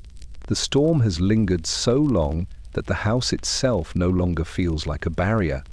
The cold has seeped through walls, crawled beneath doors, and settled into every corner until it feels as though you are living not within stone and timber, but inside a block of ice. You wake in the morning to find the glass panes feathered with frost, not only on the outside, but blooming across the inside as well. White vines spreading over the walls, curling into delicate patterns that mock you with their beauty.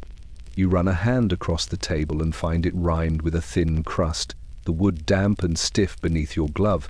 A cup left overnight is frozen solid, the liquid within rising like a pale crystal. Bread hardens faster than you can chew it, milk stiffens into ice within its jug, and even the meat you tucked close to the hearth turns rigid. The cold is not something you keep out anymore, it lives here now, a guest that claims every surface as its own. Clothes stiffen where they hang, their folds sharp with frost.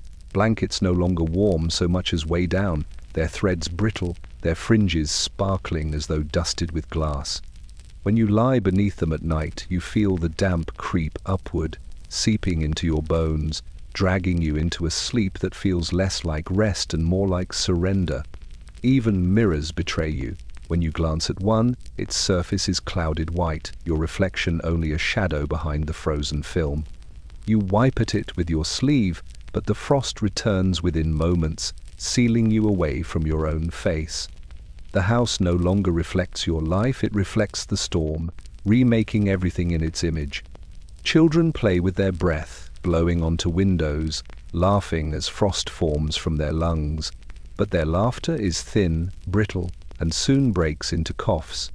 Their drawings vanish quickly, overtaken by the steady creep of ice that thickens until the panes look like milky stone. Their small fingers press against the glass, leaving no warmth behind, only marks that fade as though they never touched it at all. The sound of the house has changed. Boards creak not with footsteps, but with contraction, nails groaning in their sockets. Doors stick, their hinges stiff, their surfaces coated in white. Each slam of the wind outside sends a tremor through the walls, and you wonder how long before the ice claims the beams themselves, making them brittle enough to break. You sit close to the hearth, though the fire within is small, dwindling. Around you the walls glisten in the dim glow, crystals sparkling like stars against the stone. It feels less like a home now and more like a cavern, cold, vast and indifferent. You wrap your coat tighter, but the chill presses through, into your chest, into your lungs, until even your breath feels frozen before it leaves your lips. The ice inside has won. It has taken not just the windows and the walls, but every corner of the life you once knew. The house is no longer yours, it belongs to winter, and you are only a guest shivering within it. Chapter 34. The Midnight Howl. The storm has many voices, but none so haunting as the one it finds at night. When darkness falls and the last candle gutters out, you lie awake beneath stiff blankets, your body curled tight, your breath clouding the air above you. At first there is silence, heavy and endless, the kind that presses into your ears until your own heartbeat sounds too loud. Then it begins the howl. It comes sudden, sharp, a long cry that rises through chimneys and rattles shutters like the wail of something alive. The sound twists through alleys and across rooftops, bending around corners, rushing down flues until it seems to come from inside the very walls. Children stir, clutching each other in fear, their small voices whispering questions no one dares to answer. Even the grown cannot help but stiffen, their eyes wide in the dark, listening to the wind as if it were a predator pacing just outside the door. The howl does not stop. It builds, layer upon layer, sometimes shrieking like a banshee, sometimes moaning low, deep as a church organ. At moments it softens, almost gone, lulling you towards sleep, only to rise again in a sudden scream that jerks you awake, heart pounding. It feels as though the storm watches, waiting for the moment your guard drops before clawing at the house anew. Windows tremble in their frames, panes buzzing faintly with each gust. Nails groan, beams shift, the roof itself seems to cry out.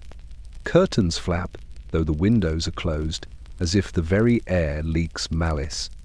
In the dark, the howl turns ordinary shapes into threats, the wardrobe looming like a figure, the chair shifting as shadows leap across it. The storm speaks in tones that stir the oldest fears, as if reminding you how small you are beneath its weight. Neighbors hear it too. Across the narrow lane, a candle flares briefly at midnight, then dies, proof that another soul lies awake, unable to endure the howl in silence. Dogs answer with broken barks that are quickly swallowed by the wind.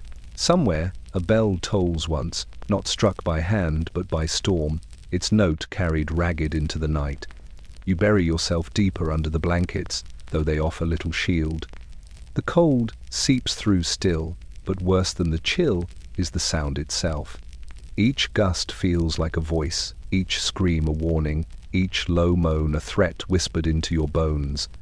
You close your eyes, pressing hands against your ears, but the sound travels inward, vibrating through walls, through floorboards, through the marrow of your own body. Hours pass this way.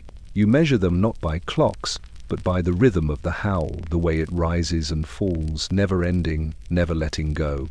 When at last you drift towards sleep, it is not in peace but in exhaustion, your dreams filled with echoes of wind screaming through empty streets. The midnight howl is the storm's true language, not snow, not frost, not hunger. It is the voice of winter itself, calling out in the dark, reminding all who listen that the night belongs to it alone. Sleep does not come easily in the storm, but when it does, it carries you into places more cruel than waking. Hunger follows you even into dreams, shaping them into visions that taunt and torment. You lie curled beneath frozen blankets, stomach tight and hollow, and drift into a world where every thought bends toward food. At first the dreams are simple. A loaf of bread appears before you, crust golden, steam rising from its torn center. You reach for it, fingers trembling, but it crumbles to dust in your hand. The dust scatters into snow, and you are left clutching nothing. Then meat, thick and red, sizzling in a pan. The smell fills your nose, sharp and rich, but when you lift the fork to your lips, the meat stiffens into ice, shattering across the floor. Other dreams twist deeper. You sit at a long table laden with feasts, pies spilling thick gravy, roasted birds with skin crisp and glistening, bowls of milk white and full. Neighbors sit beside you, their faces hollow yet smiling as they eat. You try to join them, but your plate remains empty. Every time you reach across the table, the food slides just beyond your grasp, plates clattering farther and farther away until the table stretches into darkness. Sometimes the dreams are crueler still. You walk through the market, its stalls heavy again with apples, fish, cheese, bread. You hear the shouts of sellers, the laughter of buyers, the clink of coins. You lift a basket, fill it until your arms ache with weight. Then you blink, and the stalls stand empty once more, the air silent, your basket light as air. The food vanishes as though it never was, leaving only the echo of your hunger. You wake from these dreams with a start, your mouth wet with saliva, your stomach groaning in the dark. For a moment, the taste lingers on your tongue, sweet apple, hot broth, warm bread, but it fades too quickly, leaving you emptier than before. The fire has died, the room is dark, and the snow presses against the windows, as though mocking you for thinking you could eat in sleep. Children suffer the same. They murmur in their rest, whispering names of sweets, asking for porridge, clutching their blankets as though they were bowls. Some cry out, waking with tears frozen on their cheeks, their small bodies curling tighter in disappointment. Mothers hush them, whispering promises of bread tomorrow, though tomorrow brings nothing but the same. Neighbors speak of these dreams in hushed tones, as though ashamed. They tell of visions so vivid they woke with the taste still in their mouths. A man confesses he dreamed of biting into bread so real that when he woke, he chewed the edge of his own blanket. A woman admits she dreamed of boiling bones, only to wake with her hands around the cradle, rocking it as though it were a pot. The hunger dreams come for all, rich and poor alike, a cruel theatre where the storm shows its power. They remind you of what you lack, fill your sleep with ghosts of plenty, then snatch them away. You wake weaker each time, body hollow, heart heavy, haunted by feasts that never were. Not everyone bows to the storm. Even as the city groans under frost and hunger, there are those who step out into the white silence with purpose rather than despair. You hear them before you see them, wheels creaking, voices calling through muffled scarves, boots crunching in rhythm. The rescue efforts have begun, fragile and scattered, but real. Down the lane comes a cart piled with sacks, its wheels struggling through drifts, the horse gaunt but moving. Two men walk beside it, shoulders hunched, guiding the load with ropes.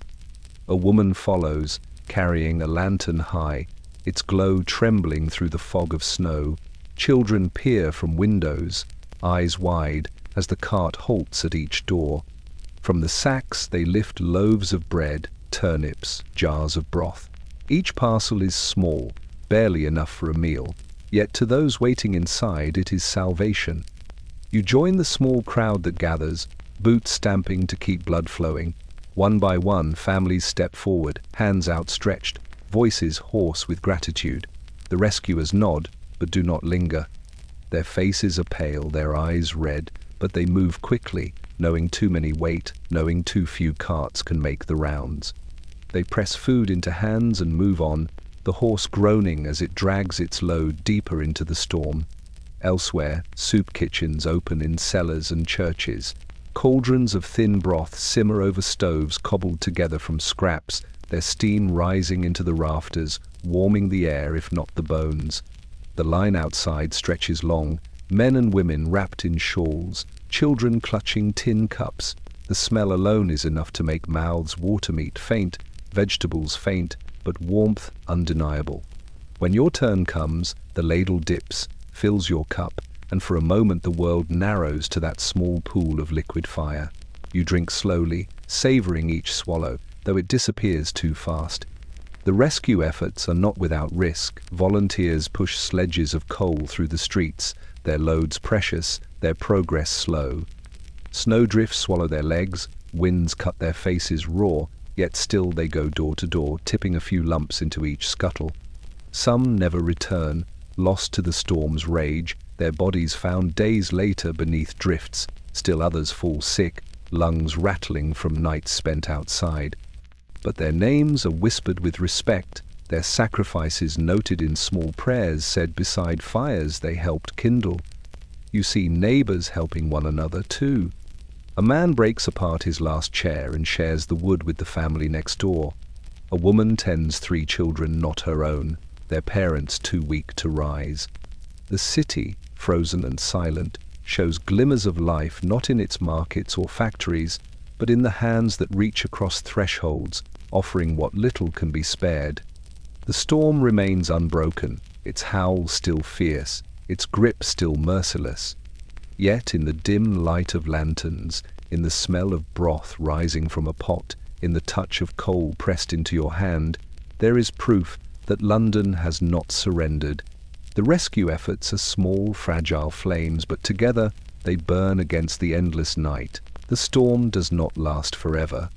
One morning, you wake to a sound you almost do not recognize, a steady drip, drip, drip echoing from the rafters. At first, you think it a dream, some trick of sleep, but when you rise and step to the window, you see it. Water running in thin rivulets down the glass, melting paths through the frost flowers that had clung there for weeks. The roofs of the city are beginning to thaw. Snow piles that once pressed heavy against tiles now sag and slump, their edges breaking loose in clumps that crash to the ground below. Icicles hanging from eaves drip steadily, their points softening, their sharp gleam dulled by water. Each drip is a promise, faint but undeniable, that the storm has loosened its grip, that the city may yet breathe again. But with the thaw comes danger. You step into the street and hear the groan of beams overhead, the sudden snap of wood, the thunder of snow sliding from rooftops. Whole sheets of ice collapse at once, shattering on the cobblestones, splintering into shards that scatter like glass. Neighbors dart quickly along walls, glancing upward at every sound, fearful of being caught beneath the falling weight. What was once still and silent now moves with violence, as if the storm, unwilling to leave quietly, seeks one last strike. Water seeps into houses, dripping through cracked tiles, staining ceilings. Buckets are set beneath leaks, filling slowly, their surfaces trembling with every drop. Floors grow damp, walls sweat, and the smell of rot begins to mingle with the sharp scent of thaw. Fires hiss and sputter when the leaks fall too near, the precious heat smothered by water that should have been a blessing. Still, people gather outside, their faces lifted to the sound of dripping. Children stomp in puddles forming at the edges of alleys, their laughter returning in bursts, though their mothers pull them back, wary of the collapsing snow above. Men climb ladders to clear gutters, their hands numb as they scrape at ice, their faces wet with meltwater. Women hang blankets in the pale light, the damp steam rising faintly as the thaw reaches them. The city shifts from silence to noise. Instead of the storm's howl, you hear water running, trickling through drains, pattering from roofs. It is not gentle, it is chaotic, uneven, wild. But it is sound, and after weeks of stillness, it feels alive. You walk with your lantern unlit, the day brighter than before, the white glare softened into grey slush that soaks through your boots. At night, you lie awake listening. Where once the wind screamed, now the drip of water marks the hours. The roof above creaks under the shifting weight, and you half expect it to collapse. Yet even this fear feels lighter than the silence of frost. The thaw brings ruin, yes, but it also brings hope. The thawing roofs remind you that storms pass, even those that feel endless. They leave scars, broken tiles, flooded rooms, shattered beams, but they also leave a promise. Each drop of water carries the sound of survival, steady and sure, whispering that winter's hold is loosening at last. The Thames, which for weeks had lain silent beneath its armor of ice, begins to stir. At first it is only a sound low, muffled, like distant thunder rolling beneath the ground. You stand on the bank and listen, breath clouding in the grey morning air, and hear it again, a groan, deep and resonant, that shudders through the frozen surface. The river is waking. Cracks appear like lightning bolts, jagged and black against the white crust. They spread slowly at first, then with sudden violence, splitting the ice into plates that grind against one another. The sound is unbearable, a chorus of breaking glass and roaring earth. The crowd that has gathered stumbles back, eyes wide, as the surface that seemed so solid just days before shatters into chaos. Chunks the size of carriages rise and tilt, water foaming around their edges. Some drift downstream, colliding with others in crashes that send sprays of ice skyward. The smell of the river returns, mud, rot, and salt rising like breath from a body long sealed. Steam curls faintly where the current pushes free, the black water flexing its strength as though to remind the city it was never truly conquered. On the banks, stalls from the frost fair lie ruined, their boards groaning as ice beneath them gives way. A brazier topples, sending sparks into the snow before being swallowed whole. Merchants scramble to gather what they can, blankets, bottles, scraps of food dragging them away before the river claims them. Shouts rise, mingled with the roar of ice, and then fade again into the overwhelming noise of water breaking free. Children cry as parents pull them back from the edge. Some had played only yesterday upon that frozen plain, sliding and laughing where now black water churns. Fear lingers on their faces, wide-eyed, as they watch the river devour what once seemed solid. Adults, too, stare in silence, shaken by the reminder that the world beneath the storm was never as still as it seemed. The ferrymen return, eyes sharp, voices carrying over the chaos. They point to the breaking flow, speaking of days to come when boats may once again ride the water, but even they are wary. The river is wild now, clogged with jagged ice, its current furious, unpredictable. It will be weeks before it can be trusted again, weeks before trade flows steady. Until then, it is both promise and threat. You linger, boots sinking into slush, the wind sharp against your face. The noise fills you, vibrating in your chest, reminding you of the power buried all this time. The storm may have frozen the surface, but the river lived still, biding its moment, waiting for the weight to weaken. Now it has broken its chains, and nothing can stop its surge. As night falls, the sound continues, echoing through the city like a drum. Cracks widen, slabs grind, water roars. London listens, restless, as the Thames tears free of its prison. The river breaks, and with it, the silence of winter begins to loosen too. The storm loosens its grip, but its retreat is no kindness. Where once the streets lay hard and white, now they melt into rivers of filth. Snow, so clean in its first fall, collapses into grey heaps, soft and sodden, soaking through boots in an instant. The cobblestones disappear beneath ankle-deep muck, a slurry of thawed ice, soot, and refuse that clings to every step. London is no longer frozen but drowning. You step carefully from your doorway, the sound of water replacing the hush of snow. It runs in channels between houses, gathering into pools that reflect a pale sky. Each step splashes, the noise sharp in the damp silence. The slush sucks at your soles, cold and relentless, until it feels as though the city itself is trying to pull you down. The air smells different now, less sharp with frost, more foul with rot as weeks of hidden waste rise to the surface. The carriages fare no better. Wheels grind through mire, spraying filth against walls, their horses stumbling as hooves slip and sink. Drivers curse, their voices hoarse, reins slapping against animals too weak to haul such loads. More than once you see a wheel stuck fast, its spokes buried in muck, the cart tilted helplessly while passers-by avert their eyes. The thaw has turned travel into labor, each street a battlefield against the weight of water and rot. Children, restless after weeks indoors, dart into the mire despite their mothers' cries. They splash and laugh, but their joy is short-lived as the icy water soaks through shoes and stockings, leaving them shivering and scalded. Some gather sticks, poking at floating debris, half-frozen scraps of food, broken boards, even the bloated bodies of rats carried out from their burrows. The storm has left nothing untouched. The streets of slush reveal it all. Neighbors shuffle by, coats pulled tight, faces grim. They carry buckets to empty cellars, for water seeps into the ground, flooding basements and storerooms alike. Men scoop with shovels, tossing the muck aside, only for it to slide back, endless, unyielding.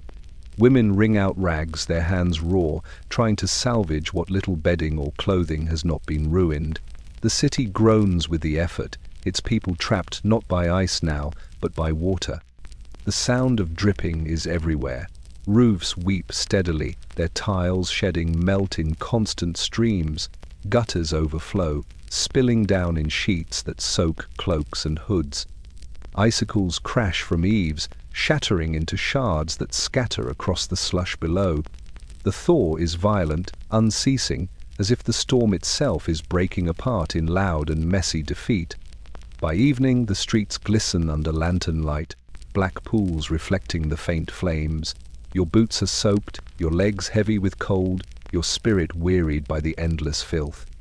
The silence of frost has been replaced by the squelch of water, the stink of decay, the sight of a city rotting in its thaw.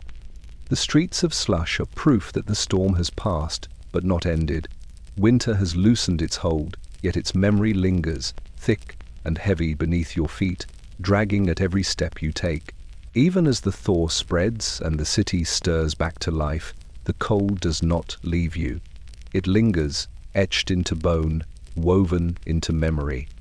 You rise each morning to streets wet with slush, to roofs dripping steadily, yet you still brace yourself for frost on the windows, still expect the bite of frozen air in your lungs. The storm has passed, but its shadow remains, haunting every step. You remember the silence of nights when the wind howled like a living thing, clawing at shutters and rattling chimneys. You remember the hunger, the dreams of bread that dissolved into nothing when you woke. You remember the cracked hands, the stiff joints, the numbness that crept slow and relentless through your limbs. These memories are not washed away with melting snow. They sit heavy, like scars carved deep beneath the skin. Neighbors speak of it in fragments, never too long, as if words might call the storm back. One recalls the day their last coal lump turned to ash. Another, the sound of horses collapsing in the streets. A child whispers about the rats in the alley, eyes glinting like stars. Each story is brief, clipped, spoken quickly, before silence swallows it. The city does not boast of its endurance. It remembers in quiet, uneasy tones. The houses, too, carry memory. Curtains stiff with frost now hang limp and damp, but the patterns of ice are still fresh in your mind.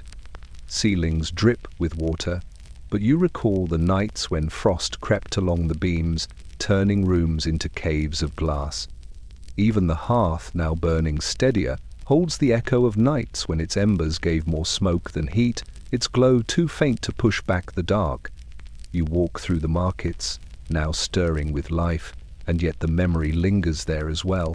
The stalls that today hold bread and fish once stood barren, silent under a sky of grey. You cannot see food piled high without remembering the hollow faces that once searched for scraps and found none. The sound of coins clinking in hands feels almost obscene, too bright, too careless, when the memory of hunger is still so near. Children play in the slush, their laughter rising, yet even their games are shaped by memory. They build forts not of snow but of broken boards, mimicking neighbors patching their homes. They shout of storms and rescues, acting out what they have seen, their play laced with truths too heavy for their years. The cold has marked them as surely as it has marked their parents. At night, when the wind rattles faintly, you still wake with a start, half expecting the howl to rise again. You press your hands together, flexing them to feel they are still warm, still alive. You sit by the fire longer than you need to, unwilling to let the room darken fully, unwilling to trust that the storm has truly gone. The memory of cold is not something that leaves with the season. It stays heavy and sharp, a reminder of how thin the line is between life and silence. The storm will fade into history, but its chill will remain forever in the marrow of those who endured it.